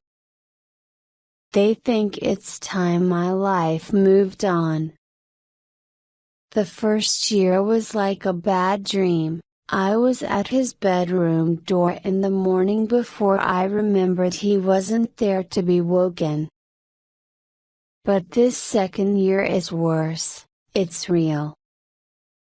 I've stopped going to his door. I've sometimes let a whole day pass without thinking about him. And you'd suppose Sarah and I could comfort each other, but no. We only do each other harm. I think this has only brought out the truth about us, how far apart we are. And now I'm far from everyone, I don't have any friends anymore, and everyone looks silly and foolish and not related to me. She drew him through a living room, up a stairway and across a hall and into a bedroom. No, he said, wait. This is not what I want. Just sleep, she told him. Lie down and sleep. That seemed reasonable. She removed his coat and hung it in a closet. She knelt and untied his shoes. He stepped out of them obediently. She hung his trousers and shirt over a chair back. He dropped onto the bed in his underwear, and she drew the cover over him. Next he heard her moving through the rest of the house, turning off lights, running water, saying something in another room. She returned to the bedroom. Her robe was old, made of silk, the color of red wine. Then she got into bed and lay close to him. I just want to sleep, he told her. But there was the silk material next to him. He felt how cool and soft the silk was, cool silk over a warm body. In the night he heard a child cough, and he swam up through a sea of dreams to answer. But he was in a room with one tall blue window, and the child was not Ethan. He turned over and found Muriel. She sighed in her sleep, a soft sound full of remembered pain, which seemed to say to Macon, about your son. I'm wounded too. We're all wounded. You are not the only one. Chapter 7. Life on Singleton Street. I don't understand you, Rose told Macon. First you say you'll be here, and then you say you won't. How can I plan meals when you are so disorganized? Sorry, Rose, Macon said. Last night you weren't here to eat your supper. 3 separate mornings these past 2 weeks I go to call you for breakfast and I find you haven't slept in your bed. Don't you think I worry? Well, sometimes I don't realize how late it's getting, and I'm not asking about your private life, Rose said. I thought in a way you were. I just need to know how many breakfasts to fix. You think I don't notice what's going on? Whenever she's here giving Edward his lesson, everyone starts coming out of the woodwork. Porter, edging through the living room, just looking for a hammer. Don't mind me. You, coming out to sweep the porch the minute we go outside. Could I help it if the porch was dirty? Well, I'll be here tomorrow night for supper. That's certain. Although even as he spoke, he heard how false and shallow he sounded, and he saw how Rose lowered her eyes. He bought a huge pizza and drove downtown with it. The smell made him so hungry that he kept eating bits off the top. Whistling softly, he drove through the back streets and turned onto Singleton. The next-door neighbor's twin daughters, Debbie and Dory Butler, were sitting by their front door, 16-year-olds in jeans as tight as a second skin. "Hey there, Macon," they called out. "How are you, girls?" Macon gave them a big smile. They sometimes sat with Alexander when Muriel was out. He had to be nice to them. Half the neighborhood sat with Alexander, it seemed. He still felt confused by Muriel's arrangements. It was Alexander who opened the door. "Mama's on the phone," he said flatly, and went back to watching TV. "It's pizza night," Macon told him. "I'm allergic to pizza." "You can't be allergic to all of it." "Well, I am." Muriel had told him that Alexander was allergic to milk, fruit, eggs, and most vegetables, also to dust and paint, and possibly to air. He had breathing problems, and suffered from skin complaints and nosebleeds. He was always having to have injections for one thing or another. Macon went on into the kitchen. Muriel stood with her back to him, talking on the phone with her mother. He could tell it was her mother because of Muriel's high, sad, complaining voice. "Aren't you going to ask how Alexander is?" "I ask after your health, Ma. Why don't you ask about ours?" He presented himself in front of her, holding out the pizza.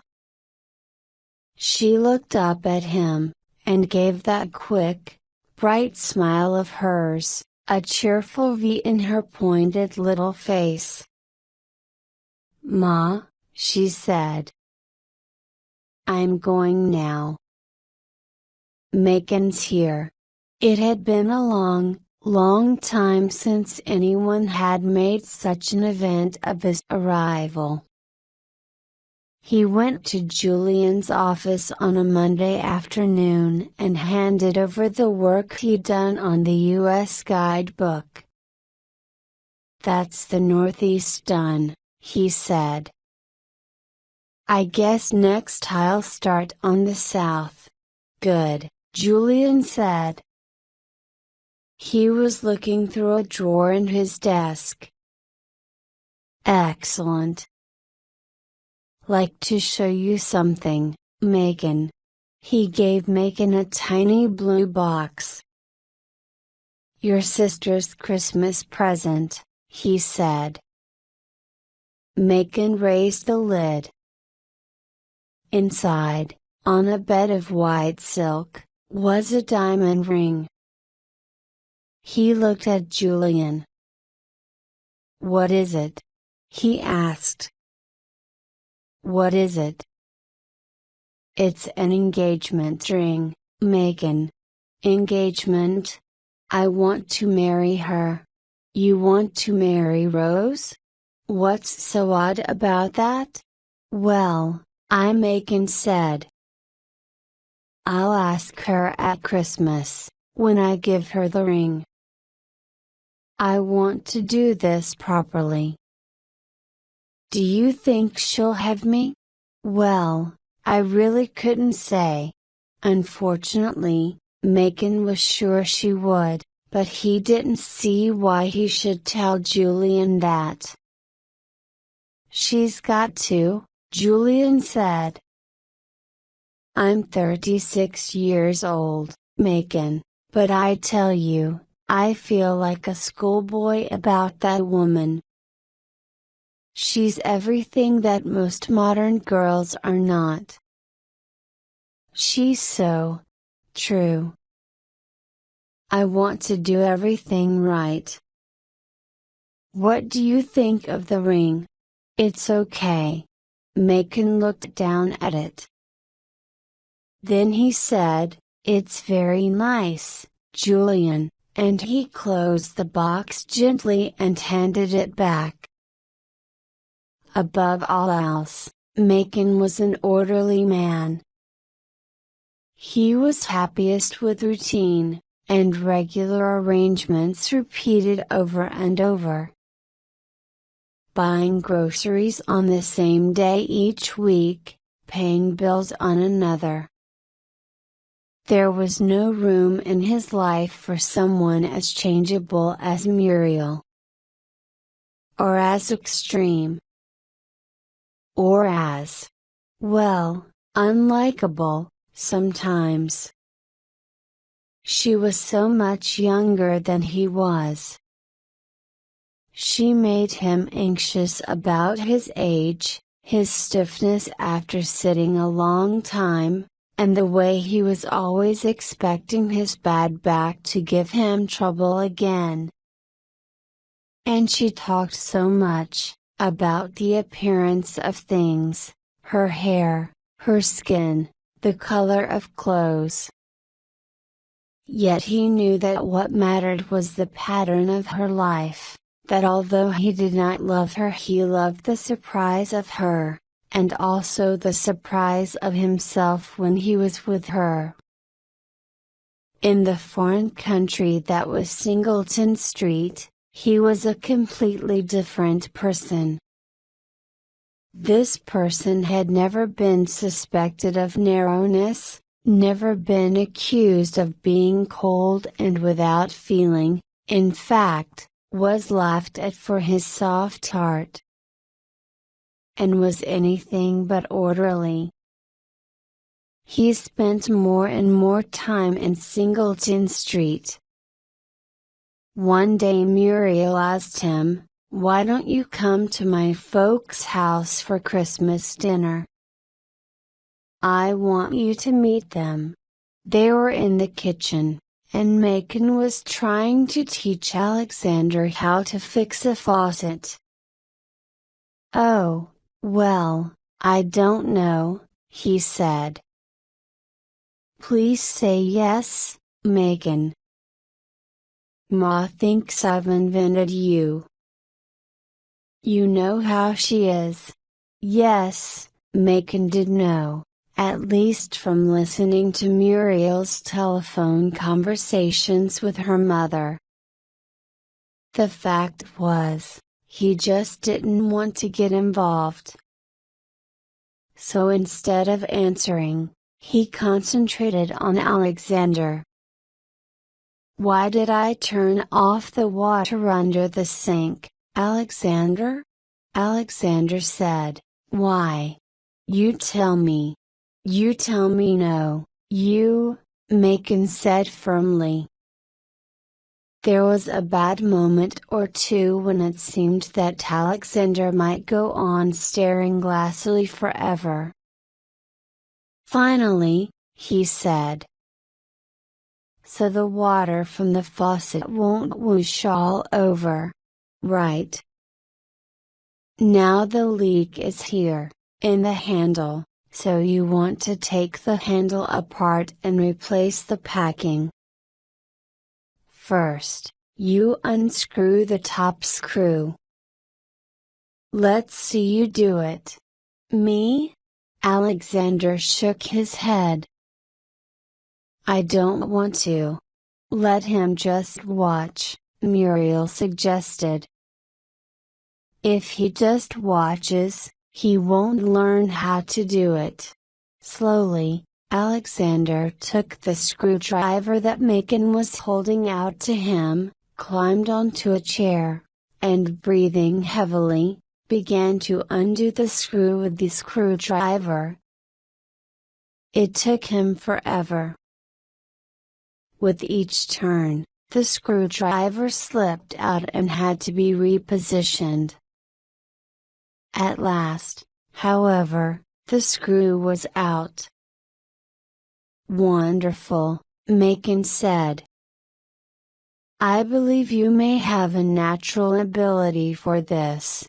Muriel, watching silently for once, became less anxious. "What do you like for your Christmas dinner, Macon? A turkey? Or something else? You can tell me." "My folks won't mind." Alexander was getting on well. He put in the new packing for the handle and slowly put the faucet back together. "Now what?" he ordered. "Now we turn the water back on and see if the leak has gone," Macon said. He showed Alexander where to turn the water on under the sink, and then he turned on the faucet. "No leak." "Look at that," he told Alexander. "You've solved the problem. Now when you're grown, you can fix the faucets for your wife." Alexander found this idea amusing, and made his funny little laughing noise. "TSSH," he said. "TSSH. Macon? Are you coming to my folks, or not?" Muriel asked. It seemed unreasonable to say he wasn't. Somehow or other, he had got himself involved already. Muriel's parents lived in Timonium, right out on the edge of town. When they arrived at the house, a well-built, pretty teenager in blue jeans ran out to meet them. "Claire!" Alexander shouted, waving at her from the car. "That's my sister," Muriel told Macon. Macon gathered up all the presents for Muriel's family, and Alexander took his toolbox from the back seat. This was Macon's Christmas present to him, a box full of tools, small enough for a child, but real, with solid wooden handles. They followed Claire into the house. Mrs. Duggan, Muriel's mother, was a small, thin, gray woman. She greeted her daughter and grandson without much enthusiasm, and studied Macon carefully. "Pleased to meet you," she said finally. Mr. Duggan came in, shook Macon's hand, and went out again. "He's worried about the pipes in the basement freezing up in this cold weather," Mrs. Duggan explained. "Oh, could I help?" Macon asked, interested. "Now, you just sit right where you are, Mr. Leary. Macon," he said. "Macon. Well, Macon, Muriel tells me you're separated." "Yes, I am. What about the future, then?" "Pardon? I mean, you're not just taking Muriel for a ride, are you?" "Ma, stop that," Muriel said. "Well, I wouldn't have to ask, Muriel, if you had ever had any common sense yourself." This girl was only 13 years old, Mrs. Duggan told Macon, when she was running around with all kinds of wild boys. "I haven't had a good night's sleep since." "Well, I don't know why not," Muriel said. That was years and years ago. Ma, why don't you open your present? But you never did get it right, did you? There was that doctor came from the Meow. He was single, and a professional man. I had high hopes for him, Mrs. Duggan said sadly. Ma, will you please just open your Christmas present? Oh, did you bring me a present? Muriel fetched her gift from under the Christmas tree and handed it to her mother. Mrs. Duggan unwrapped it. It was a photograph in a gold-painted frame. She stared at it. Well, isn't that nice? She said finally. She turned it toward Megan. The photo was in soft dreamy colors and gentle lighting, and showed Muriel seated, with Alexander standing in front of her. Neither of them smiled. They looked watchful and uncertain, and very much alone. Megan said, "It's beautiful." Mrs. Duggan said, and laid the photo on the table. Mr. Duggan reappeared for dinner and became quite talkative. He was a car salesman and had firm opinions on what car Megan should be driving. Listening to him, and to Muriel and her mother arguing about Alexander's health problems, Megan wondered what Sarah would say if she could see him here. Or Rose and his brothers. He knew what Julian would say. Ha!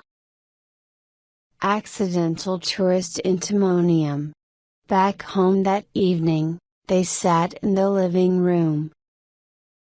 I know what you must be thinking, Muriel said. You're thinking this Muriel is just on the lookout for anybody in trousers. I expect you want to stop seeing me. Why would I want to stop seeing you? After how bad Mom made me look. You didn't look bad. Oh, no? Last Christmas, Megan said, was very hard to get through.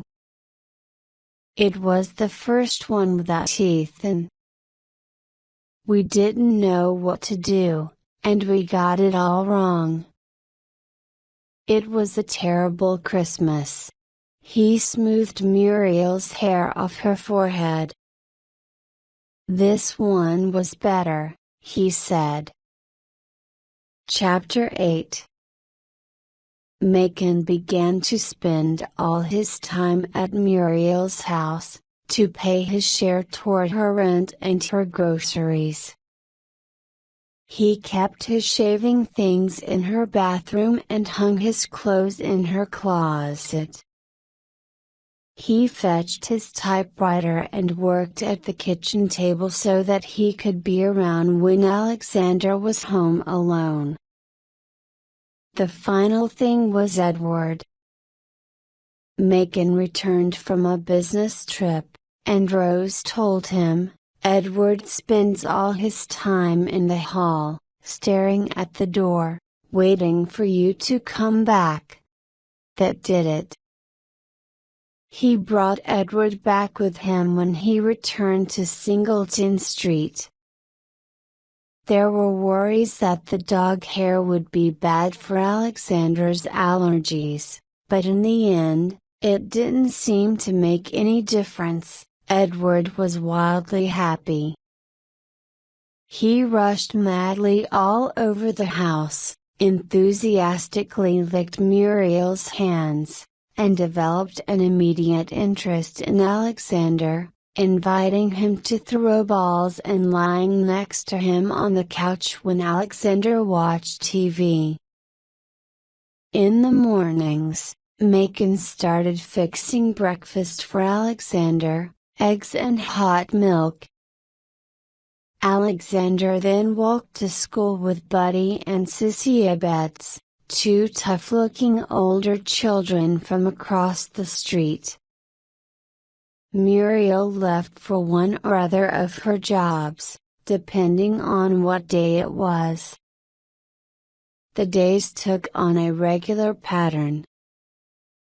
Macon worked at his latest guidebook in the morning, writing and arranging future trips. Sometimes he did a few repairs around the house, there was so much that needed fixing. As he worked, he often wondered about Muriel, feeling a strong curiosity about her inner thoughts. She never attempted to hide her true nature from him, which was certainly far from perfect. She had a nasty temper, a sharp tongue, and could fall into deep depressions for hours. She was obviously intelligent, but at the same time she firmly believed that you could tell the future from dreams. She also believed in fortune-telling, knew that her magic number was 17, and in a previous life had been a fashion designer. At 3 o'clock Alexander got home from school, letting himself in with the key tied on a string around his neck. "How was your day?" Macon always asked. "Oh, okay." But Macon had the feeling that school never went very well for Alexander. His glasses were always covered in fingerprints, and his face seemed paler than ever. Sometimes Macon helped him with his schoolwork, simple questions about his reading. Why did Joe need $5? Where was Joe's daddy? Alexander said, staring anxiously at the page. Take your time, Macon told him. There's no hurry. But I can't. I don't know. I don't know. Macon felt tied to Alexander in all sorts of complicated ways, but he could still draw back from him, he was not responsible for him. It was a comfort to know that. When Muriel came home, she brought fresh air and action and excitement. Is it ever cold? Is it ever windy? Radio says 3 below zero tonight. Edward, down, this minute. Who wants lemon cake tonight? Here's what happened in my day. As she talked, she moved around the kitchen getting supper. Later, she talked to her mother on the phone or, more usually, to her sister Claire, who was apparently having troubles at home. Tell them. Muriel advised her. Tell them you're not a kid anymore. You're 17 years old and you can do what you like.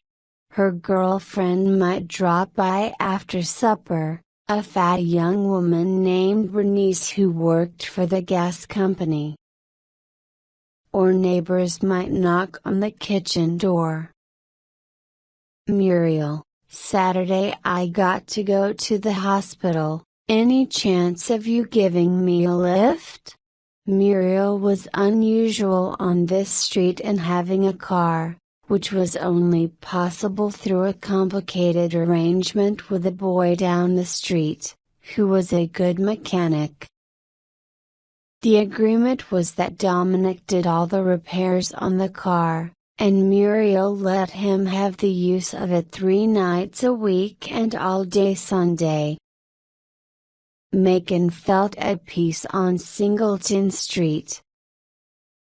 He liked everything exactly the way it was, and wanted nothing to change. On Wednesday, there was a heavy snowstorm, and the next day Macon woke late, to a white, silent world. The snow was 4 feet deep, and the radio news said that schools were closed, factories were closed, nobody was going anywhere. Downstairs the kitchen was full of people. Claire was cooking pancakes, Alexander was eating them, Muriel was sitting with her cup of coffee, and Bernice was standing inside the back door, dripping snow. Claire had been sleeping on the couch for the last few nights, having walked out after an argument with her mother. "I told Ma," she was telling Bernice, "I'd had enough of all her moaning, where had I been, who was I with, on and on and on." Then she saw Macon. "Hey there, Macon. Want a pancake?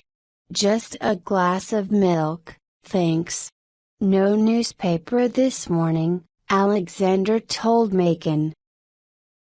Edward's going crazy, waiting for it to come. A figure appeared at the back door, and Edward started barking. Macon opened the door and found his brother Charles. "Charles?" he said. "What are you doing here?" Charles stepped in, bringing the smell of new snow. "Your neighbor Garner Bolt called and said pipes have burst in your house, water all over everything. I've been trying to phone you but it's always busy." "That was me," Claire said. "Wanted to stop my folks calling. This is Muriel's sister, Claire," Macon said, "and that's Alexander and that's Bernice." "My brother Charles." Charles looked confused.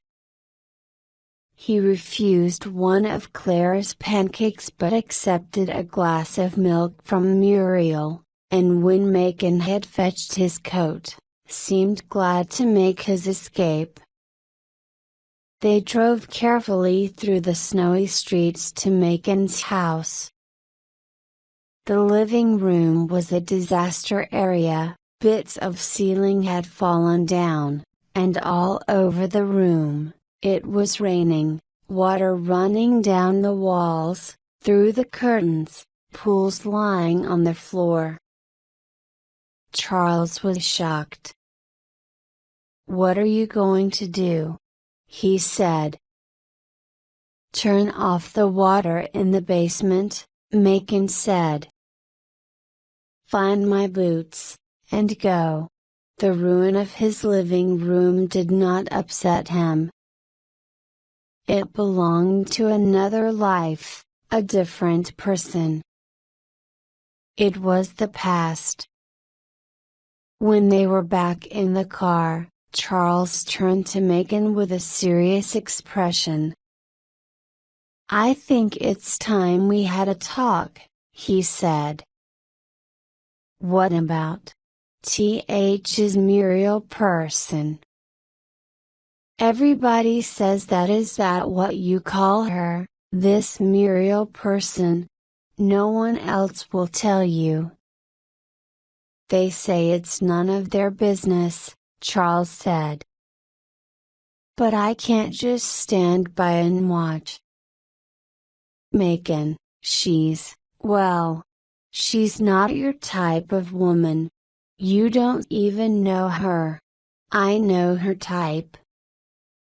You're not yourself these days, we can all see it, Porter, Rose, me. You're also good at running your own lives, of course. We're just worried for you, Macon." This Muriel person is just not worth ruining your life for. Can you tell me one really special thing about her? Not something silly like she listens to me. Apostrophe. She looks out of hospital windows and imagines how the Martians would see us, Macon wanted to say. But Charles wouldn't understand that, so he said, I'm not so special myself, in case you haven't noticed. Damaged is the word, probably.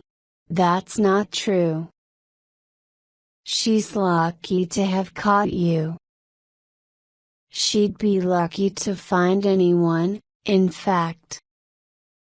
She doesn't speak proper English, she lives in that awful house, she wears cheap, nasty clothes, she has that sickly little boy who looks like Dash. Charles, just shut the hell up, Macon said.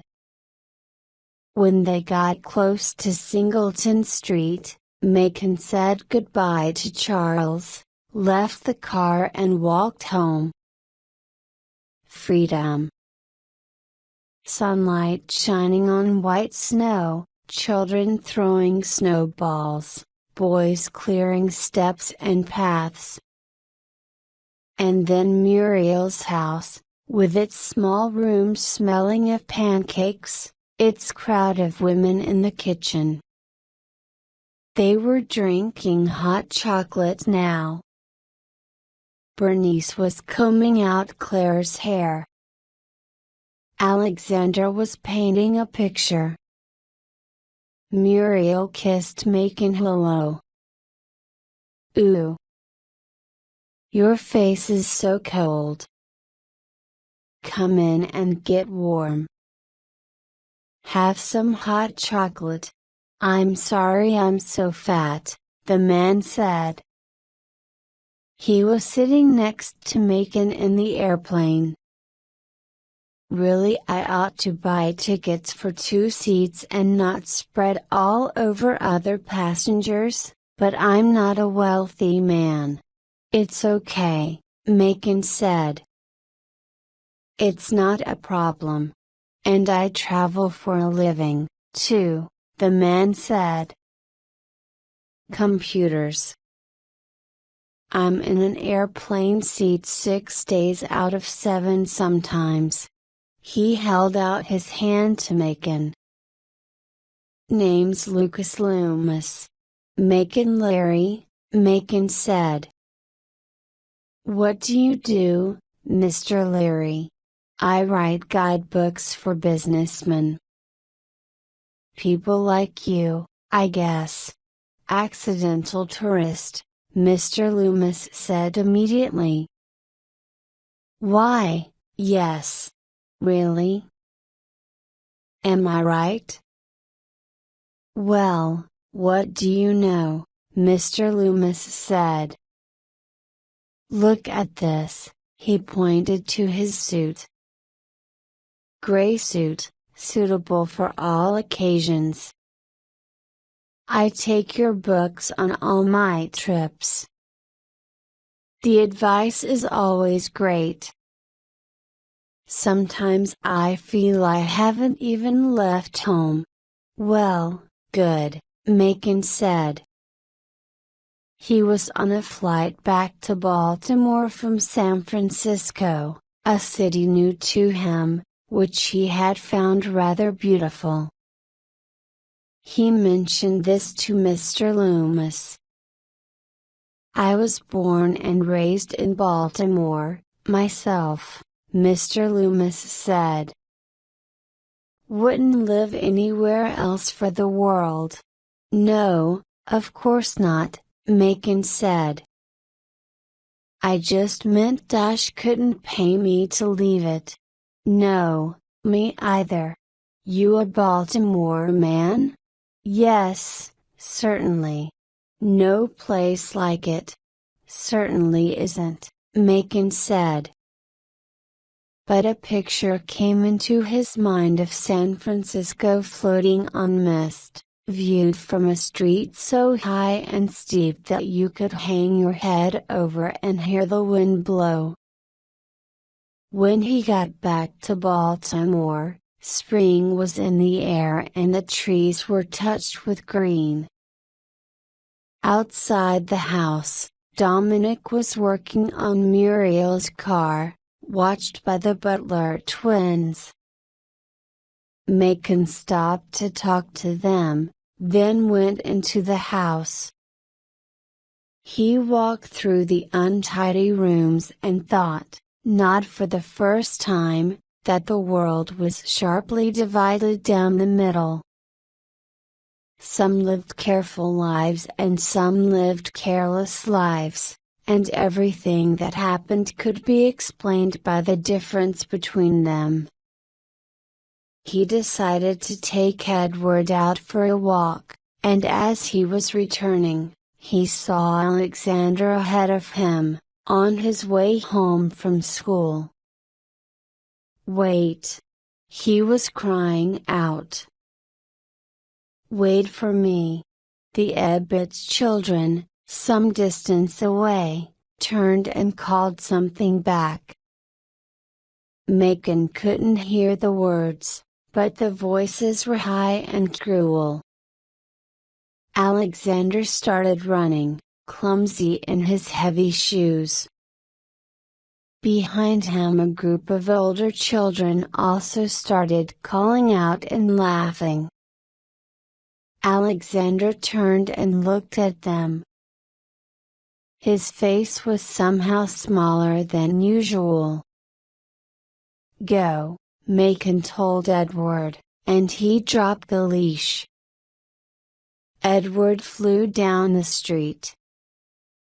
The older children ran away as he rushed at them, barking. He stopped suddenly in front of Alexander, and Alexander knelt down to hug his neck. When Macon arrived, he said, "Are you all right?" Alexander nodded and got to his feet. "What was all that about?" Macon asked him. Alexander said, "Nothing." But when they started walking again, he slipped his hand into Macon's. Macon held those cool little fingers in his, and felt a pleasant kind of sadness running through him. Oh, danger had returned to his life. He was forced to worry once again about wars and disasters in the future of the world. Julian stopped by to discuss the U.S. guides for the West Coast. It seemed an unnecessary visit to Macon, no doubt. The real purpose was to spy, and he kept Julian in the living room. The others were all in the kitchen, and Macon had no intention of letting Julian meet them. But Julian said, "Aren't you going to introduce me to Muriel? She's busy. I'd really like to meet her." "Why?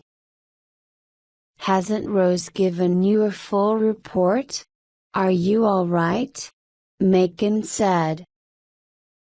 "Macon," Julian said, "when I marry Rose, I'll be your brother-in-law. It's only natural that I want to know Muriel. Anyway, I want to invite her to the wedding. So can I talk to her? Oh. Well. I guess so." In the kitchen Muriel, Claire, and Bernice were seated round the table, looking at a notebook. Macon introduced everybody. "Hello, ladies," Julian said cheerfully. "I've come to invite you to my wedding, Muriel. And your little boy. Oh, well. Thank you. Muriel waved the ballpoint pen she was holding. "We're working on this song for a country music competition," she told Julian. "We could win a trip for two to Nashville." "Listen." She began to sing in a high, scratchy voice. "When we kissed in the rain, when we shared every pain, when we both enjoyed happier days." "Very good," Julian said. "But I don't know about shared every pain." "I mean, in happier days they had pain?"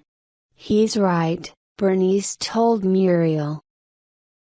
"Rain, plain, main, contain," Julian said. "How about, when we traveled by train, when all of life was a game?"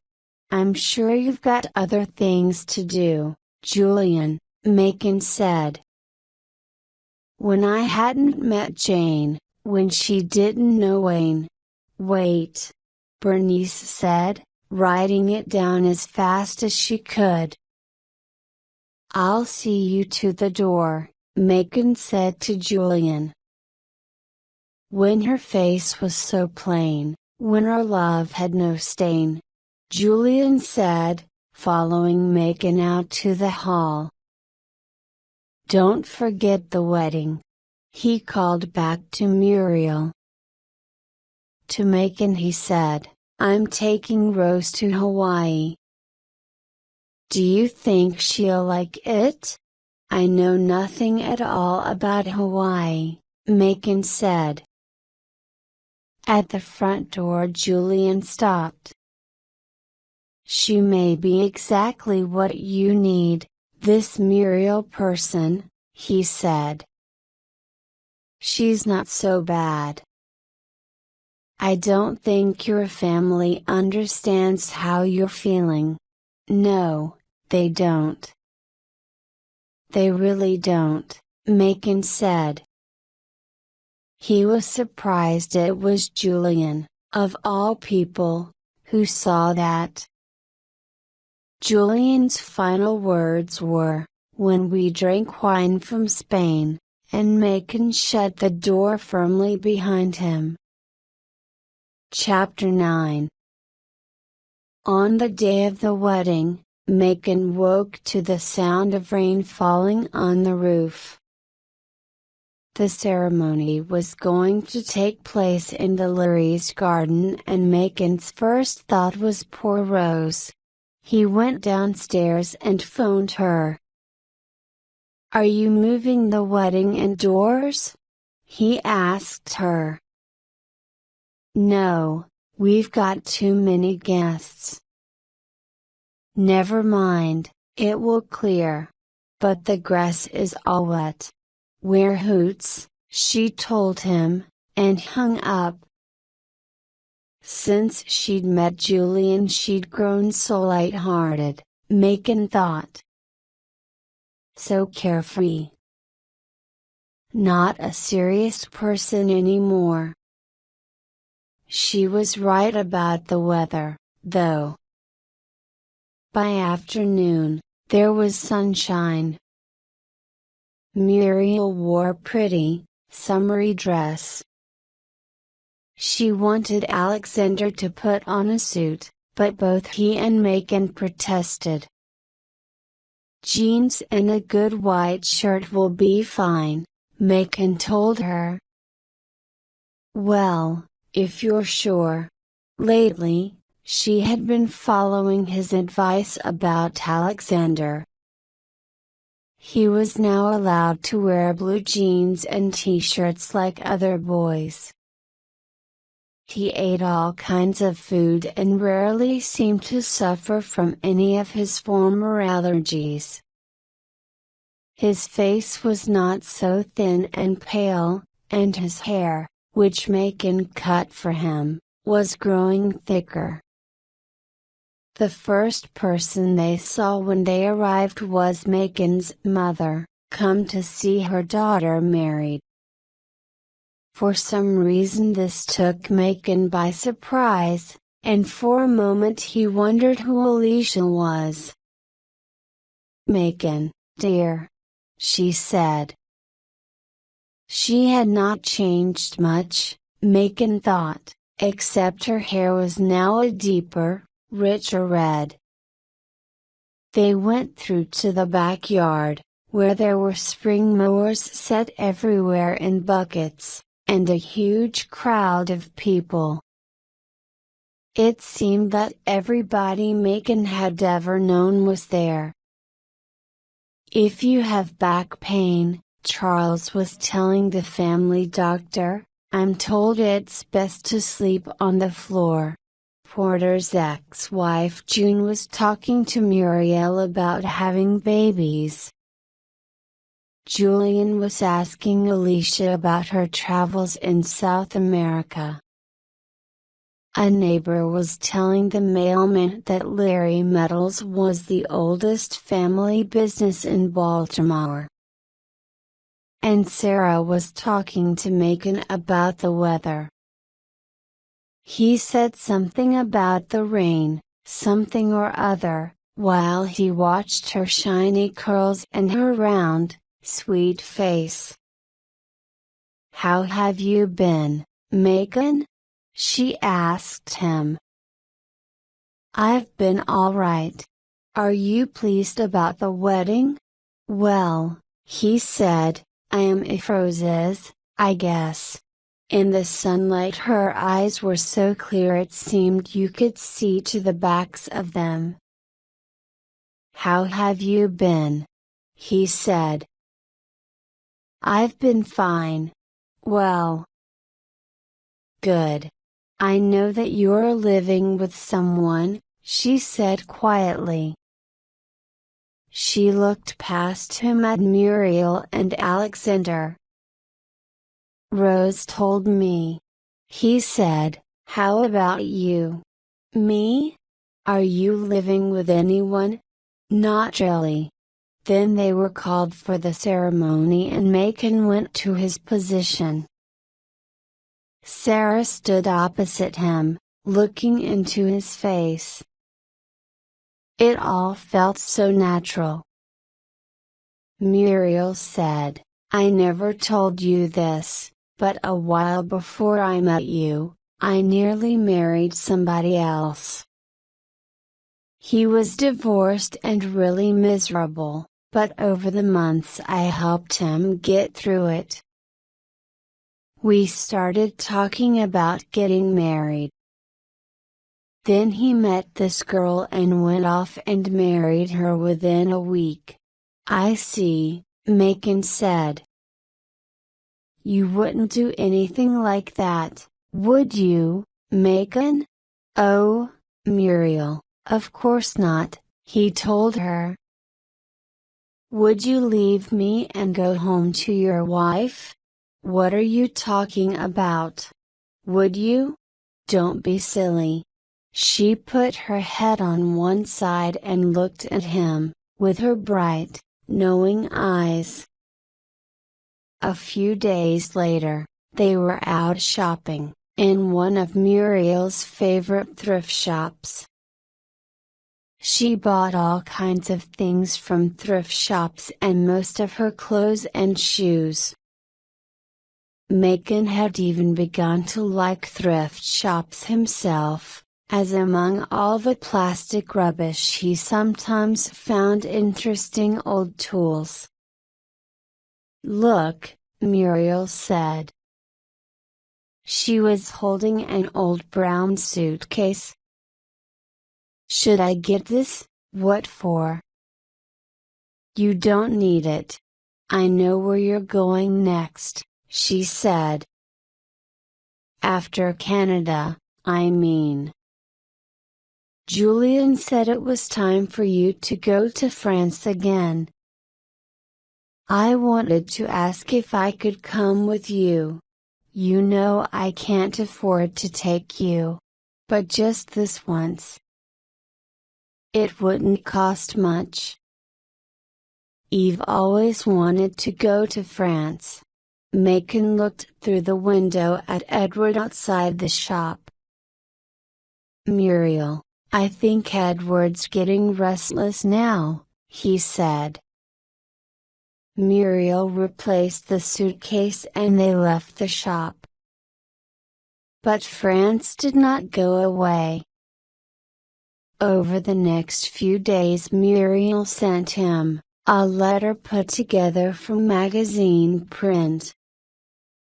She left 2 passport photos of herself lying on the kitchen table for a week. Macon liked her determination. Had he ever known such a fighter? Life had not been kind to her, but she never gave in. She just lifted her pointed little chin, and went on fighting. One evening before supper, he said to her, "I don't think Alexander is getting a proper education. He can't do even simple adding up. I think he ought to go to a private school." "Private schools cost money," Muriel said. "So? I'll pay." Muriel stopped cutting up tomatoes and looked at him. "What are you saying?" she asked. "Pardon? What are you saying, Macon?" "Alexander's got 10 more years of school ahead of him." "Are you saying that you're going to be around for all 10 years? I can't put him in a school and take him out again if you go." He was silent. "Tell me, she said. Did you see us getting married sometime?" He said, "Oh, well, marriage, Muriel. You don't, do you? You don't know what you want. One minute you like me and the next you don't. One minute you're ashamed to be seen with me and the next you think I'm the best thing that ever happened to you." He stared at her. He had never guessed that she read him so clearly. "Maybe tomorrow you'll be here, maybe you won't. Maybe you'll just go on back to Sarah." "Oh yes. Don't think I didn't see how you and Sarah looked at each other at Rose's wedding. All I'm saying is I want Alexander to learn to add up. All I'm saying," Muriel said, "is take care what you promise my son. Don't go making him promises you don't intend to keep." At supper, she was too quiet. Alexander was also quiet, and quickly disappeared when the meal was over. Muriel began to wash the dishes at the sink. Macon said, "Shall I dry?" Without any warning, Muriel turned and threw a wet cloth in his face. "Just get out!" she shouted, tears shining in her eyes. Macon went away and watched TV with Alexander. Later, he cautiously returned to the kitchen, where Muriel was talking to her mother on the phone. He came up behind her and put his arms around her, and she leaned back against him. The mailman rang the doorbell and gave Macon a large stiff, brown envelope addressed to him. He took it into the living room where Muriel was sitting, reading. "This looks like your handwriting on the envelope," he said. Muriel turned a page of her book. He opened the envelope and found a calendar. Puzzled, He looked through the months January, February, March, April, May. Then June. A word in red written across a Saturday. Wedding, he read out. Wedding? Whose wedding? Ours? She asked him. Oh, Muriel. You'll be separated a year then, Megan. You can get your divorce. I always did want to have a June wedding. Muriel, please, I'm not ready for this. I don't think I ever will be. I mean, I don't think people should get married. Well, perfect couples could marry, maybe, but who's a perfect couple? You and Sarah, I suppose, Muriel said. No, no. He said weakly. You're so selfish. Muriel shouted. So self-centered. You've got all these clever reasons for never doing a single thing I want.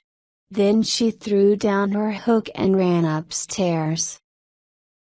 Megan heard the cautious sounds of Alexander as he very quietly got himself a drink from the kitchen. Muriel's sister Claire arrived on the doorstep with a suitcase full of clothes and her eyes pink with tears. I'm never speaking to Ma again, she told them. She pushed past them into the house. You want to know what happened? There followed a long complicated story about Claire's latest boyfriend and the arguments Claire was having with her mother, who had got completely the wrong idea about the boyfriend and believed, for no clear reason, that he was a general in the army. And then she says, Claire went on, that I can't ever see the general again or she'll have him drummed out of the army, so I rush upstairs and pack up all my clothes.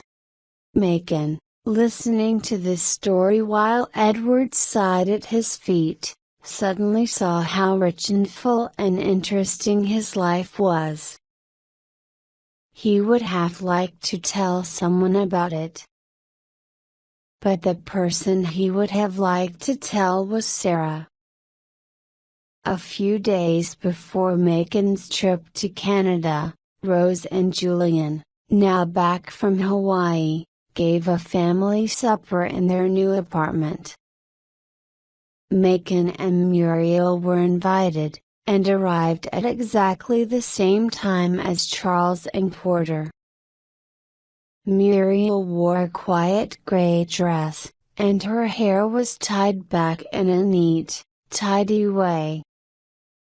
It was completely unlike her, only her high-heeled, pointy shoes seemed her own. Everyone told Muriel it was nice to see her, and when at some point in the evening she used an incorrect word, Megan swallowed and stared at the carpet. He waited for someone to correct her, as was the usual Larry habit. But nobody did. In bed that night Muriel said, You wouldn't ever leave me, would you? Would you ever think of leaving me? You won't be like the others, will you? Will you promise not to leave me? Yes, yes, he said, floating in and out of dreams. You do take me seriously, don't you? Don't you? Oh, Muriel. Megan was sitting in a hotel room in Winnipeg, Canada, when the phone rang. It confused him. No one had his number, so far as he knew. He picked up the receiver and said, "Yes? Macon." His heart gave a sudden jump.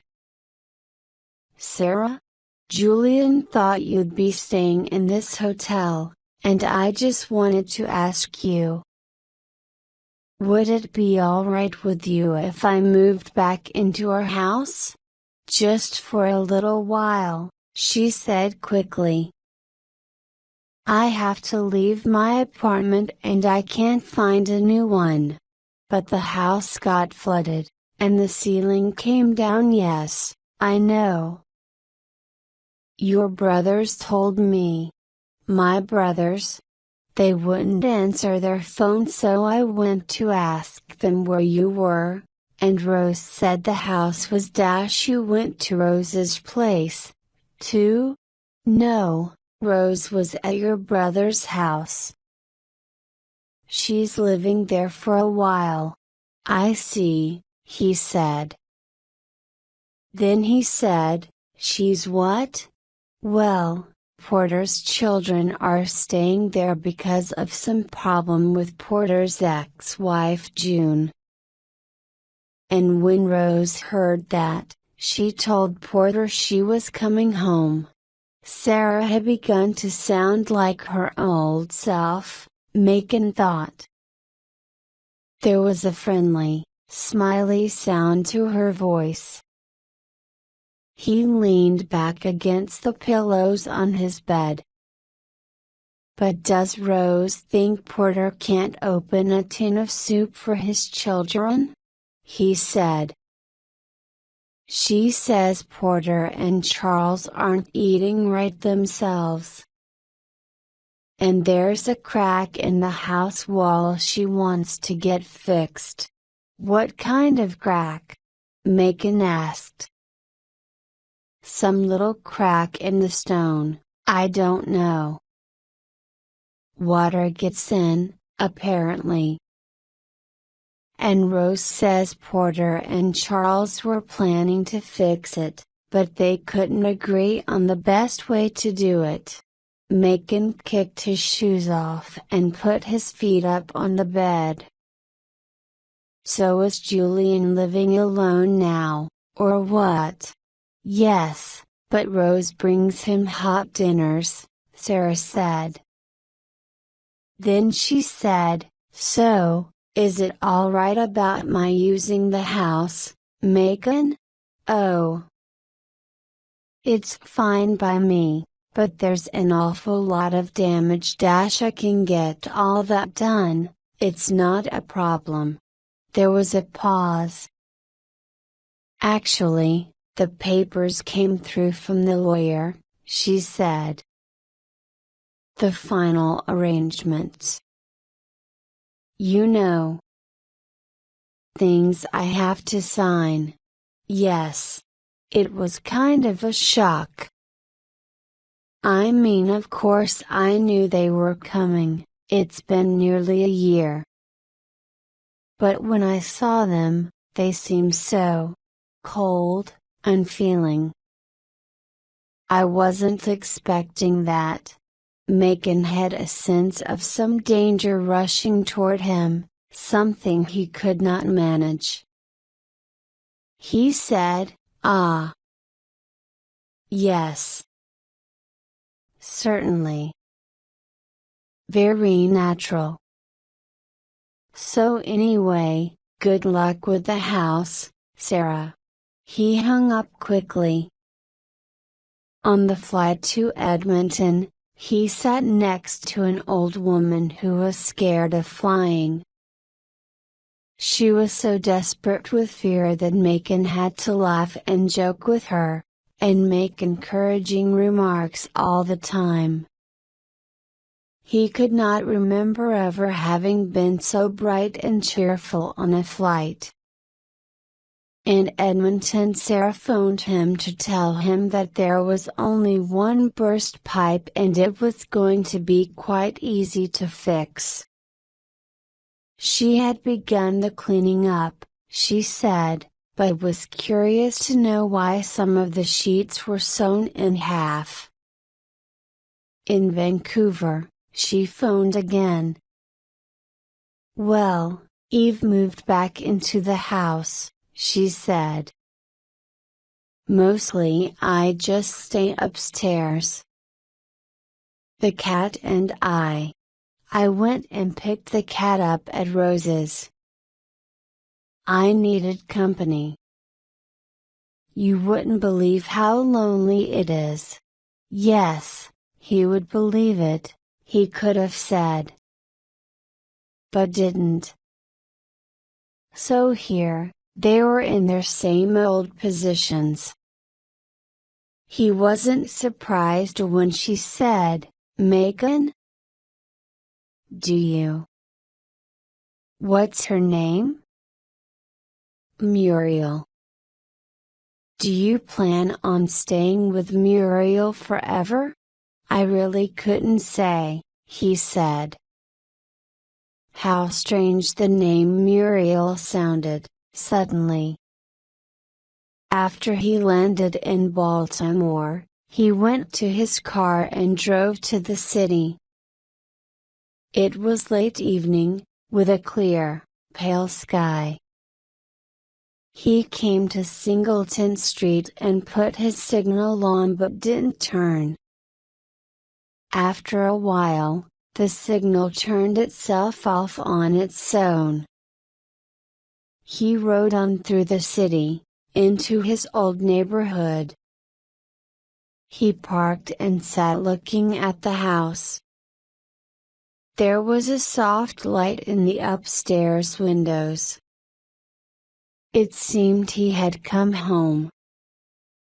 Chapter 10. Megan and Sarah needed to buy a new couch. They decided to go and look for it on Saturday morning, because Sarah had an art class in the afternoon.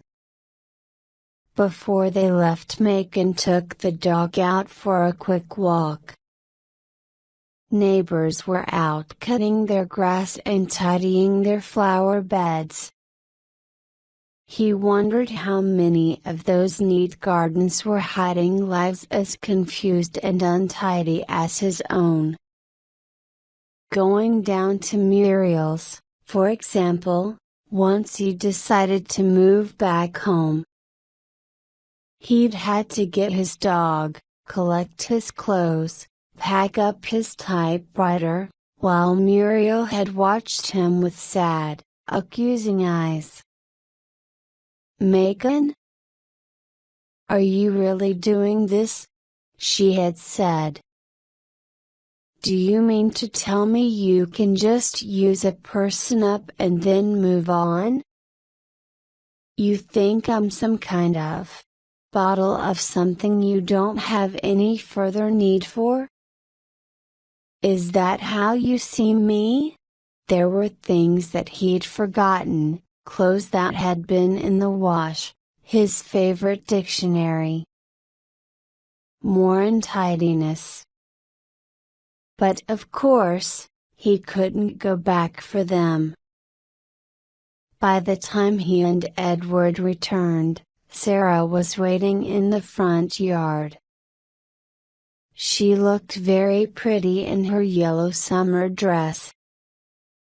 After the furniture store, she said, we must pick up those plants for the garden that Rose promised us. It did not take long to buy the couch. Should we have a high one? A low one? Sarah said. One that opens into a bed? It's all the same to me, Megan said. He sat down heavily on something covered in leather. Sarah chose a long, low, pale green couch. What do you think, Megan? She asked. Or do you prefer the one you're sitting on? No, number. The green one is Tine. Don't you have any opinion? I just gave you my opinion, Sarah. Sarah sighed, and asked the salesman about delivery. When the business was completed, Macon drove on to his grandfather's house, where they found Rose doing some gardening. Sarah said, "Where are Porter's children today?" "Oh, they went home to their mother."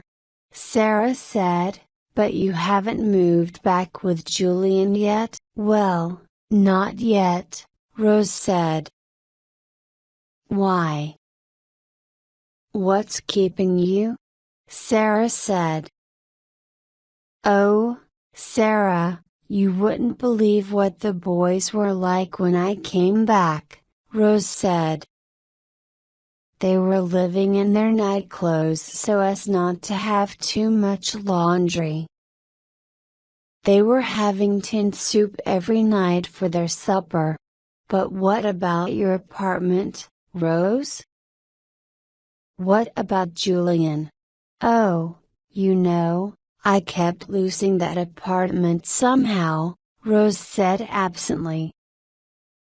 "Every time I went out for groceries, I couldn't seem to find my way back." There was a silence.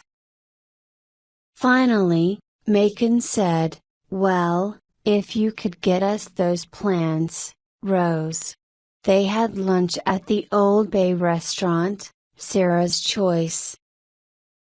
"But you always tell me it's boring," Macon said.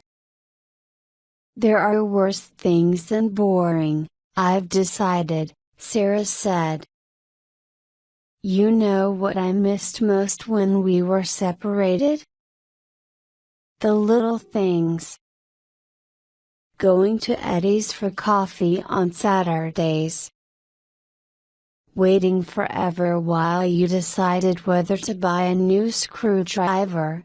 He held her hand on the table, wrapping his fingers round hers. He knew the small, neat shape of it so well.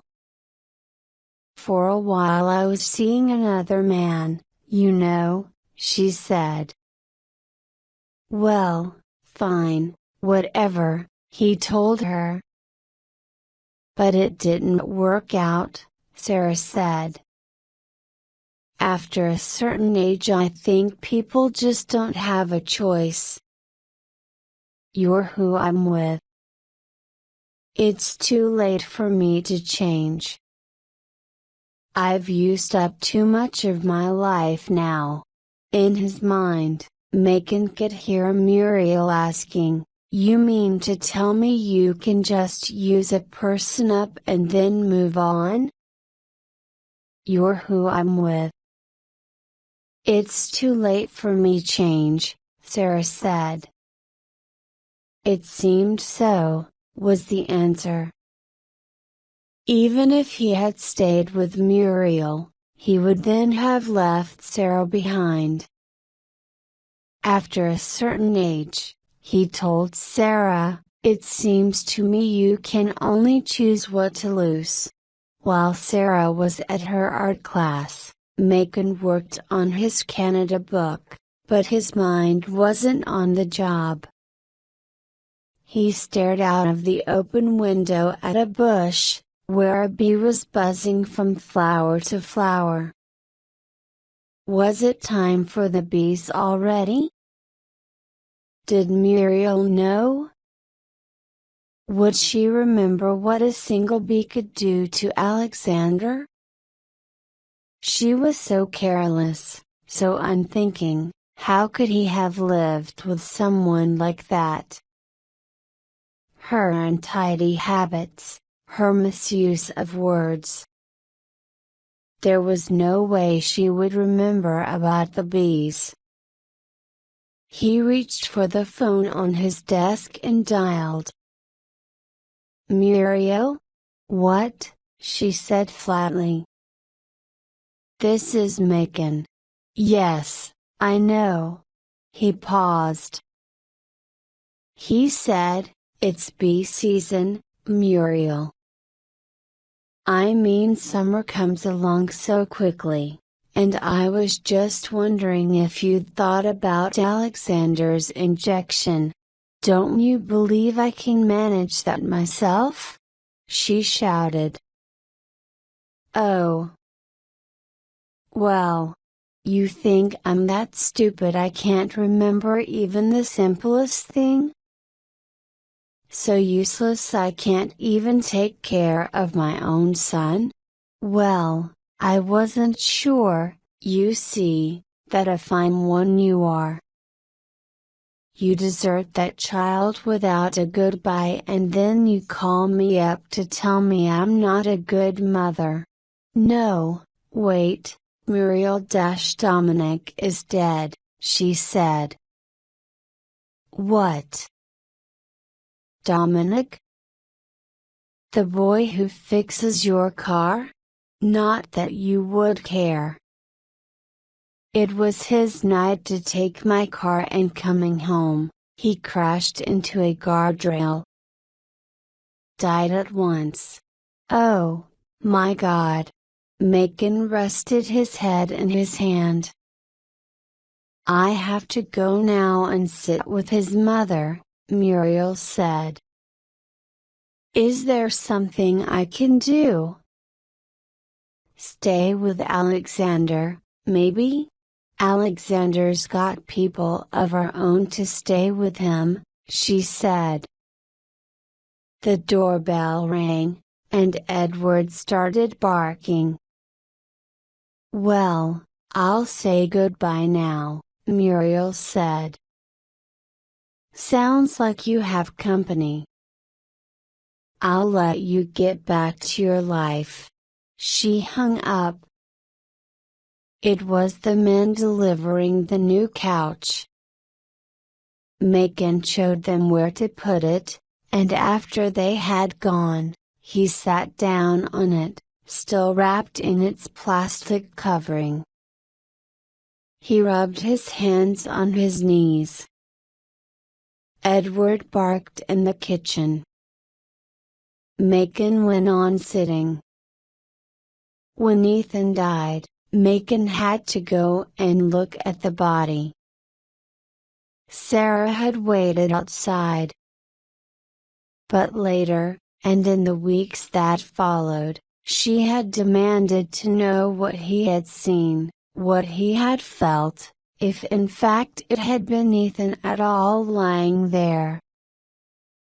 Remembering those conversations now, he began to believe that people could in fact be used up, could use each other up, could be of no further help to each other and maybe even do harm to each other.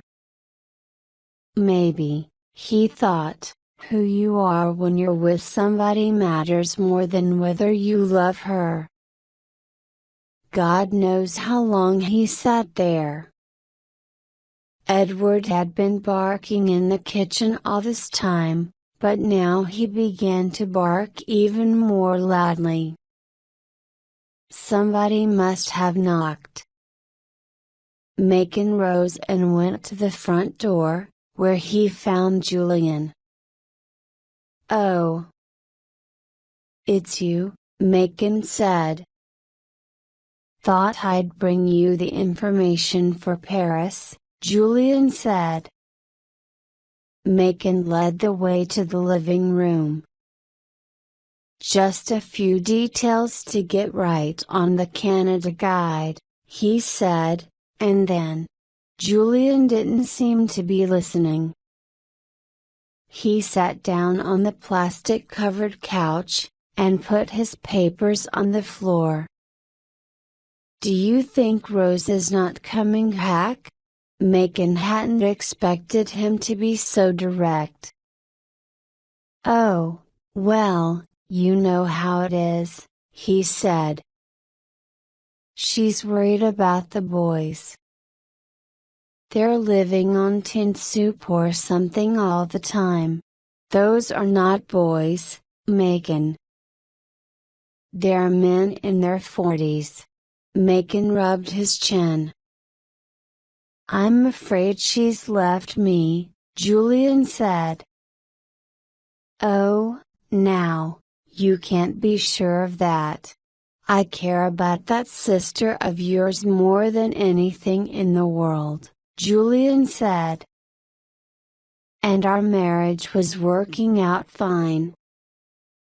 But that house of hers has become a kind of habit or something, and she just can't break free of it. It's like she can't help herself. Macon said, "Why don't you give her a job, Julian?" "Job? Show her your office." The untidiness, that filing system you never get organized, that secretary who can't remember any appointments.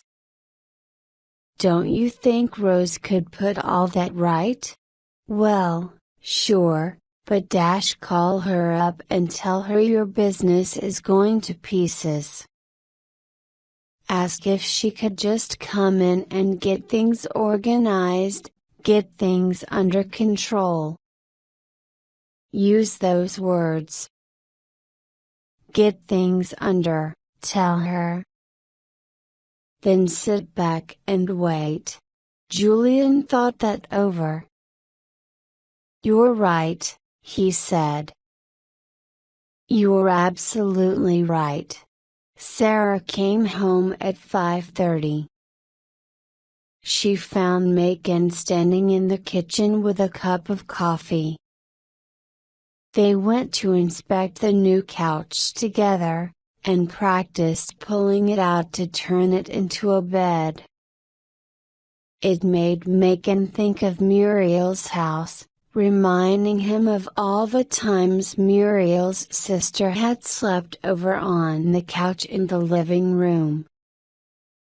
They had been invited by some neighbors for supper, and as they were getting dressed, Sarah said, "Macon, you never asked me if I slept with anyone while we were separated."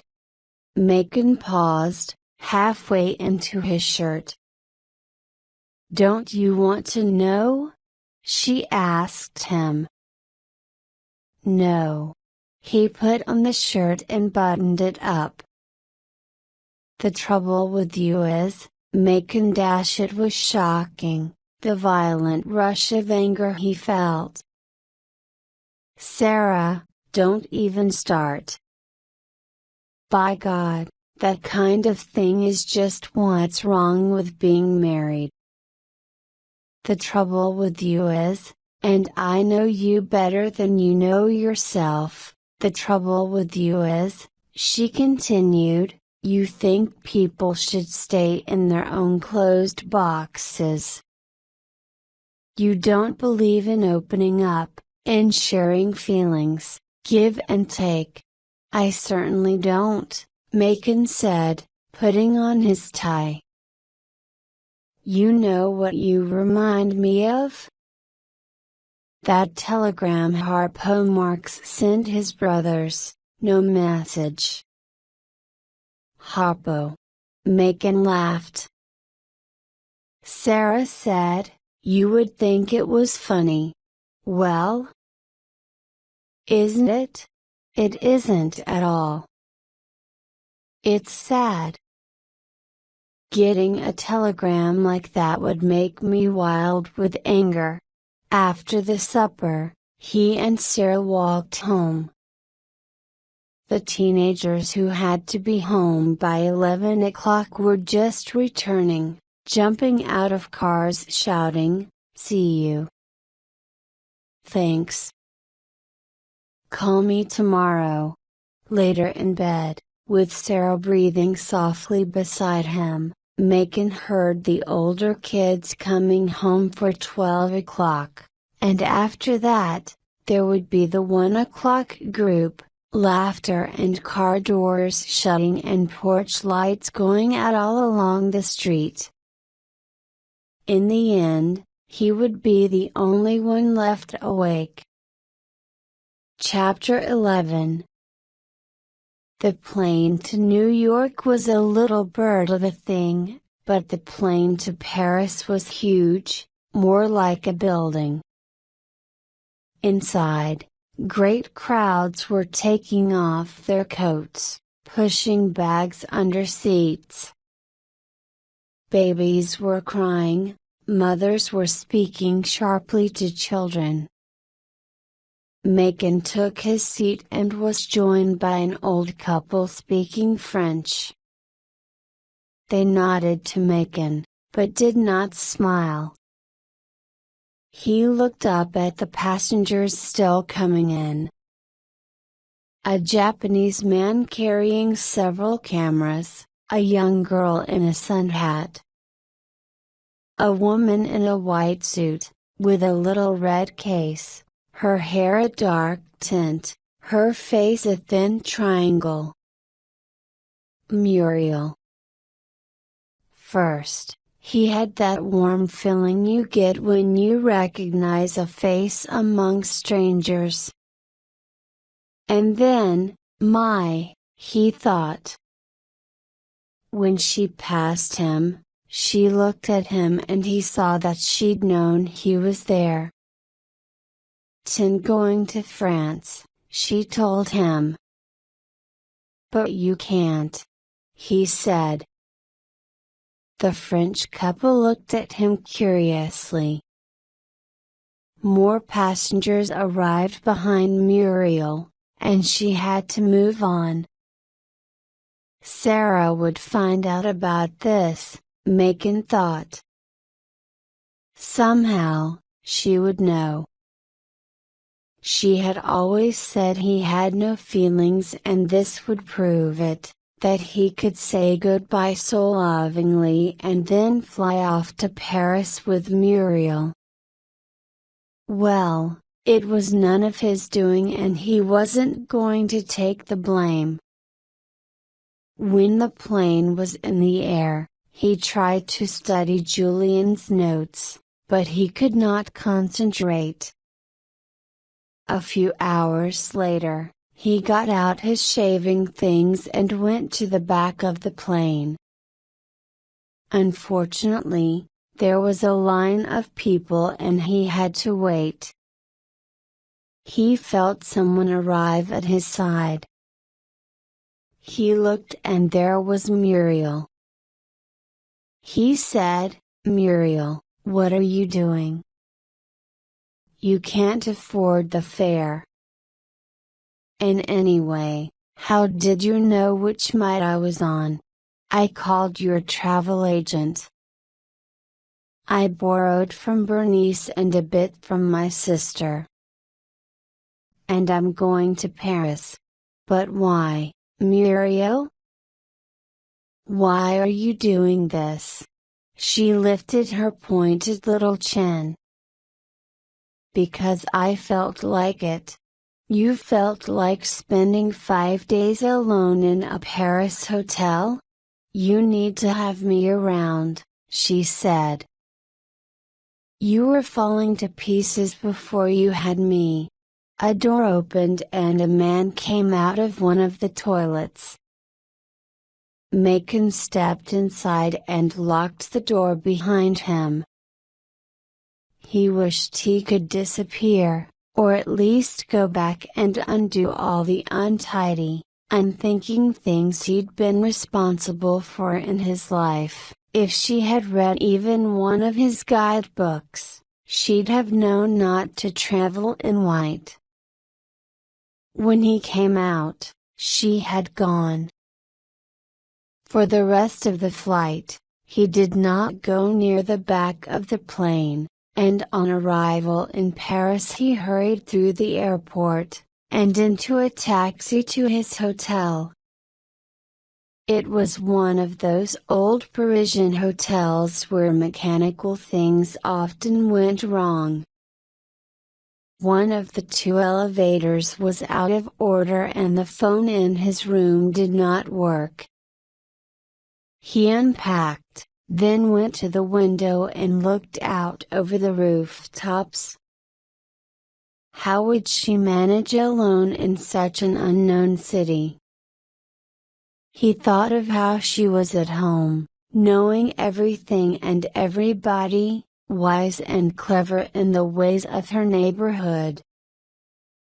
but she didn't know Paris. She might not have any money, she did not speak a word of the language. By the time he heard her knock, he was so anxious that he almost ran to open the door. "Your room is bigger than mine is," she said. She walked to the window. "I have a better view, though. Just think, we're really in Paris. Want to go to Chez Billy for breakfast? That's what your guidebook recommends." "No, I don't." "I can't," he said. "You'd better leave, Muriel." "Oh. Okay," she said. She left. Sometimes she did that. She would push until he felt trapped, then suddenly pull back. "You were so unprepared that you fell flat on the ground," Macon thought. "You felt so empty." He decided to phone Sarah. It seemed important to get in touch with her, although it was still nighttime at home. He had to go down to the telephone in the hotel lobby. Sarah sounded confused and sleepy. "Who is that?" "Sarah, it's Macon. I'm sorry I woke you, but I wanted to hear your voice." "How's the weather there at home?" "The weather? I don't know. I don't think it's light yet. I wish I was there. We could do some gardening today. But you hate gardening."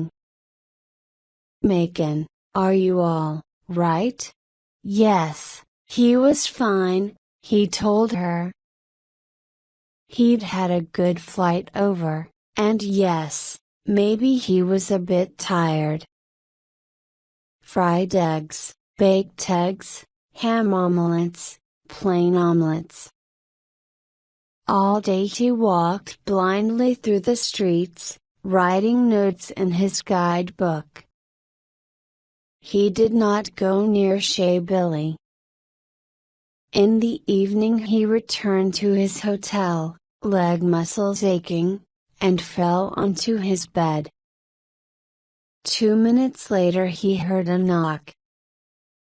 "Look," Muriel said, coming in with her arms full of clothes. "Just look at what I bought." She held up for Macon's inspection a red evening dress, coats and jackets and trousers. "Have you gone crazy?"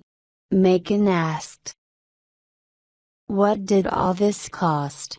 "Almost nothing," she said. "I found a place that's like the granddaddy of all thrift shops. This French girl I met at breakfast told me about it. I said how nice her hat was and she told me where she got it. And I found my way there, using your book. But how will you get it all on the plane?" "Oh, I'll find a way. Now, I'll take all this back to my room so we can go eat." Macon stiffened. He said, "No, I can't. What harm would it do to eat supper with me, Macon? I'm just someone from home you happen to meet in Paris." When she put it that way, it seems so simple. They went to the Burger King on the Champs-Élysées. Macon wanted to recheck the place anyway. "Who's looking after Alexander?" he asked her. "Oh, different people." "What different people?" It can really upset a child that age. Don't worry, he's fine. Claire has him in the daytime and then Bernice comes in and cooks supper, and anytime Claire is going out with the general the twins will keep him, or if the twins can't do it then the general says Alexander can. Singleton Street rose up in front of Macon's eyes, all its color and confusion. After supper, they returned to their hotel. And in the elevator, Muriel asked, "Can I come to your room for a while?" The elevator stopped at his floor. "Muriel," he said. "I've been married to her forever. Longer than you've been alive, almost.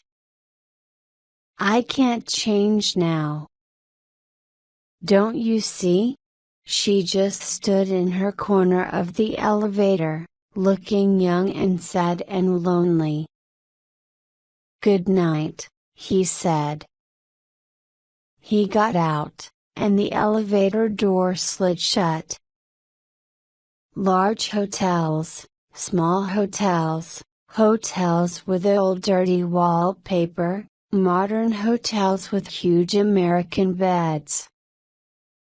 Outdoor cafes, bar prices, restaurant signs, fixed price menus.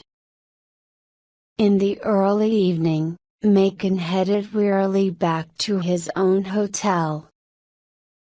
In the street ahead of him, he saw Muriel. Her arms were full of parcels, her hair was flying out, her high-heeled shoes were tapping quickly along. "Muriel!" he called, and ran after her. "Oh, Macon, I've had the nicest day," she said. "I met these people from Dijon and we had lunch and they told me." He helped carry her parcels up to her room and sat down to watch her trying on all her new clothes. "So, where are we having dinner tonight?" she asked. "Well, I guess it's time to try someplace special." "Oh, goody." They went to a little restaurant in a side street, and Muriel began to study the menu. "Just order salad nicoise," Macon told her. "It's always safe. I've been all through France eating that." "Well, that sounds kind of boring," Muriel said. She asked the waiter's advice, and he directed her toward a fresh tomato soup and a special kind of fish. Macon decided to have the soup too. "Where are you going tomorrow, Macon?" she said. "Out of Paris. Tomorrow, I start on the other cities. Take me with you." "I can't." At the end of the evening, she said she was having bad dreams and would he come to her room to guard against them. He said no and told her good night. And then he felt how she drew at him, pulling deep strings from inside him. In the night, he thought of a plan to take her with him. What harm would it do? It was only a day trip. In the morning, he picked up the phone to call her, but he had forgotten to report that it was out of order. He bent down behind the bed to see if he could fix it himself. And his back went out. No doubt about it. He had done it before and he recognized the signs. The pain was so sharp that he caught his breath.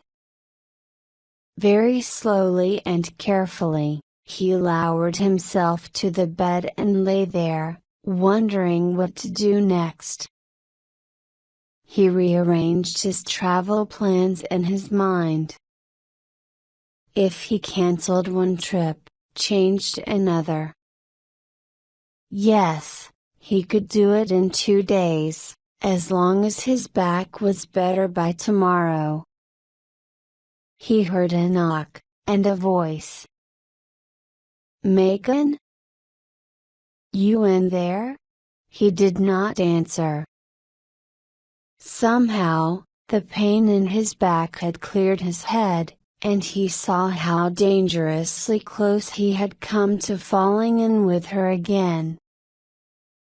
What luck his back had stopped him. Later in the morning, he got himself down to the hotel lobby and phoned Julian's office. A woman's voice answered, one that he thought he recognized. "Rose? Is that you? What are doing there? Oh, Megan. Yes, I work here now. I'm putting things in order. You wouldn't believe how disorganized this office is. Rose, my back has gone out on me. Oh, no. Are you still in Paris? Yes, but I need to change the plans for my day trips and I'll take care of everything," Rose said. "Just leave it with me. Get back to bed and rest your back." The hotel waiter brought him food, and the chambermaid helped him to the bathroom. They were very kind and seemed quite anxious about him. Megan thanked them over and over. The next day he heard a knock on the door and thought it was Muriel, but a key turned in the lock and in walked Sarah. She wore a neat little suit and had 2 matching cases, and an air of efficiency and problem-solving about her. "Now everything's taken care of," she told him. She kissed his forehead, and brought him a glass of water. "I'm going to make your day trips for you. I'll start tomorrow. And here are some painkiller pills I got from your doctor. Take one now. But how did you get here so soon?" he asked. "Thank Rose for that," she said. "She's turned Julian's office on its head and it now runs like a machine. Now, you go to sleep, and I'll go and get things organized." He slept, woke, slept again. Sarah brought him another pill. "Sarah, those pills are deadly. My mind feels all foggy. They help control the pain, don't they?" He sighed, and took the pill. She sat down on the edge of the bed, careful not to cause any movement to his back. "Megan," she said quietly. "I saw that woman friend of yours." His muscles tightened, and his back screamed at him. "She saw me, too," Sarah said. She seemed very surprised. "Sarah, she came over on her own. I promise you. She followed me. I didn't know till just before the plane took off. I told her I didn't want her along. I told her it was no use. She kept looking at him. You didn't know till just before the plane took off," she said.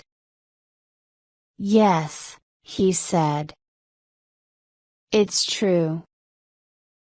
You must believe me. I believe you, she said.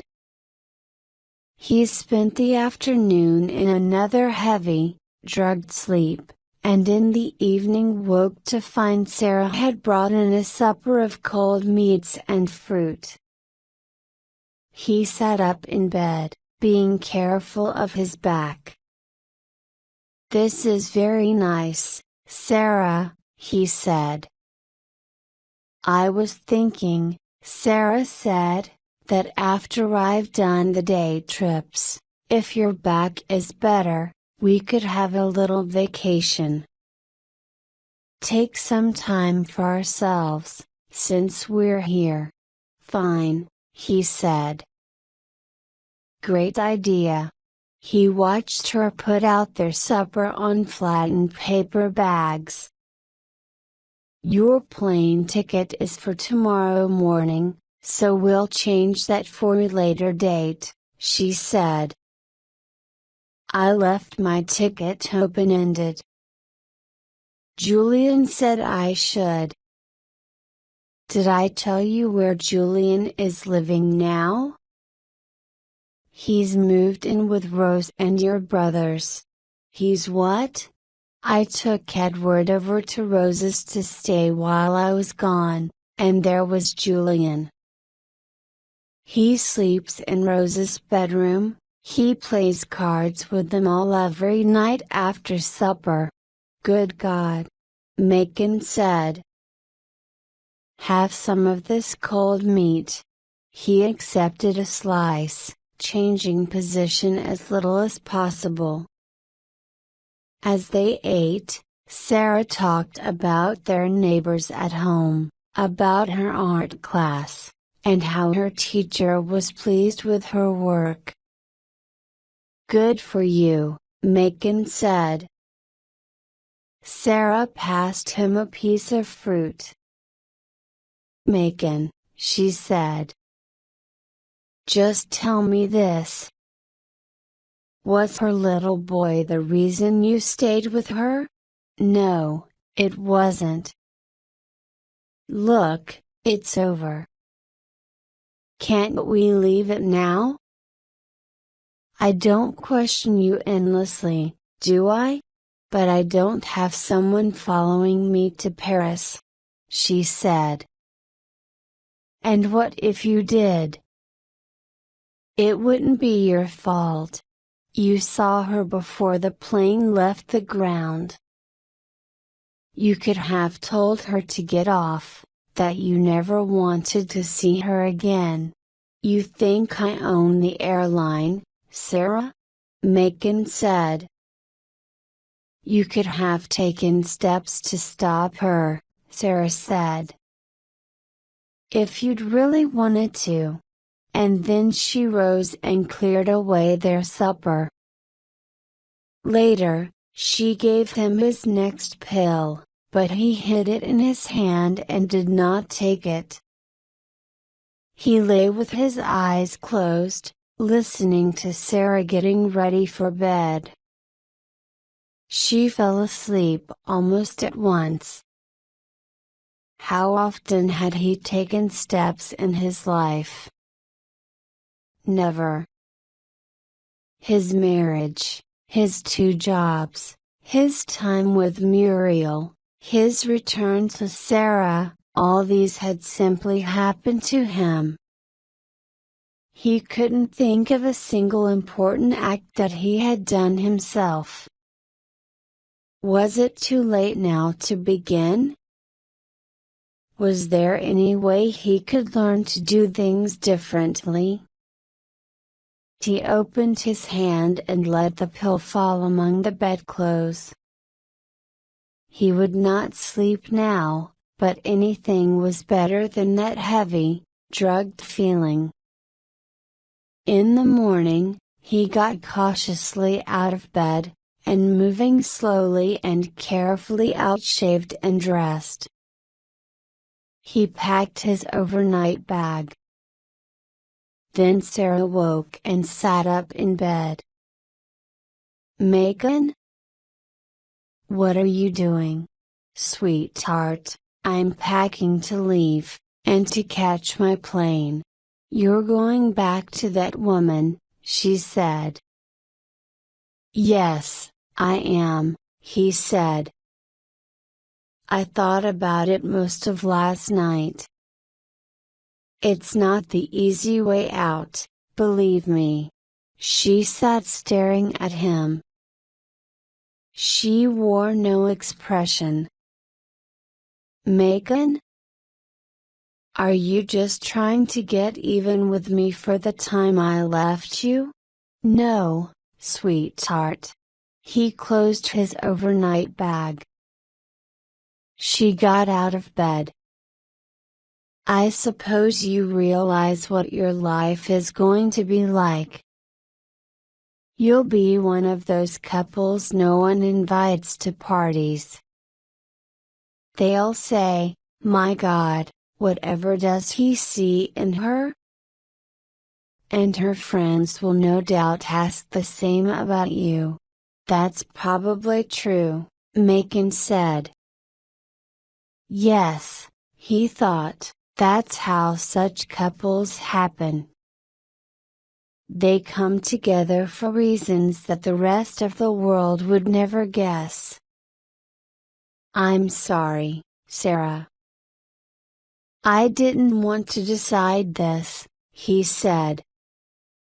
He put his arm around her painfully, and after a pause she let her head rest against his shoulder. Out in the street he could not see any taxis, so he began to walk. Walking was quite easy, but carrying his bag did terrible things to his back. Did he really need it, actually? His passport and plane ticket were in his pocket. He put the bag down by a shop wall and walked on. At last, he saw a taxi and managed to stop it. He got in, and told the driver where he was going. The taxi made a U-turn, and Megan realized he had been walking in the wrong direction. He sat carefully, trying to protect his back from bumps in the road. The taxi stopped at some lights, and he watched a fair-haired boy in the street, whose walk reminded him of the way Ethan used to walk. And for the first time the memory did not feel like an icy hand closing round his heart. Maybe he was beginning slowly to accept these memories, that they were part of him, and that he could live with them. The taxi went past Megan's hotel, and there outside stood Muriel, waving wildly at passing taxis, surrounded by suitcases and shopping bags and boxes full of red material. "Arites!" Megan cried to his driver, and the taxi braked sharply. A sudden flash of sunlight caught the taxi window, and little jewels seemed to fly across the glass. They were probably old water spots, but for a moment, Megan thought they were something else. They were so bright and joyful, for a moment, he thought they were wedding confetti.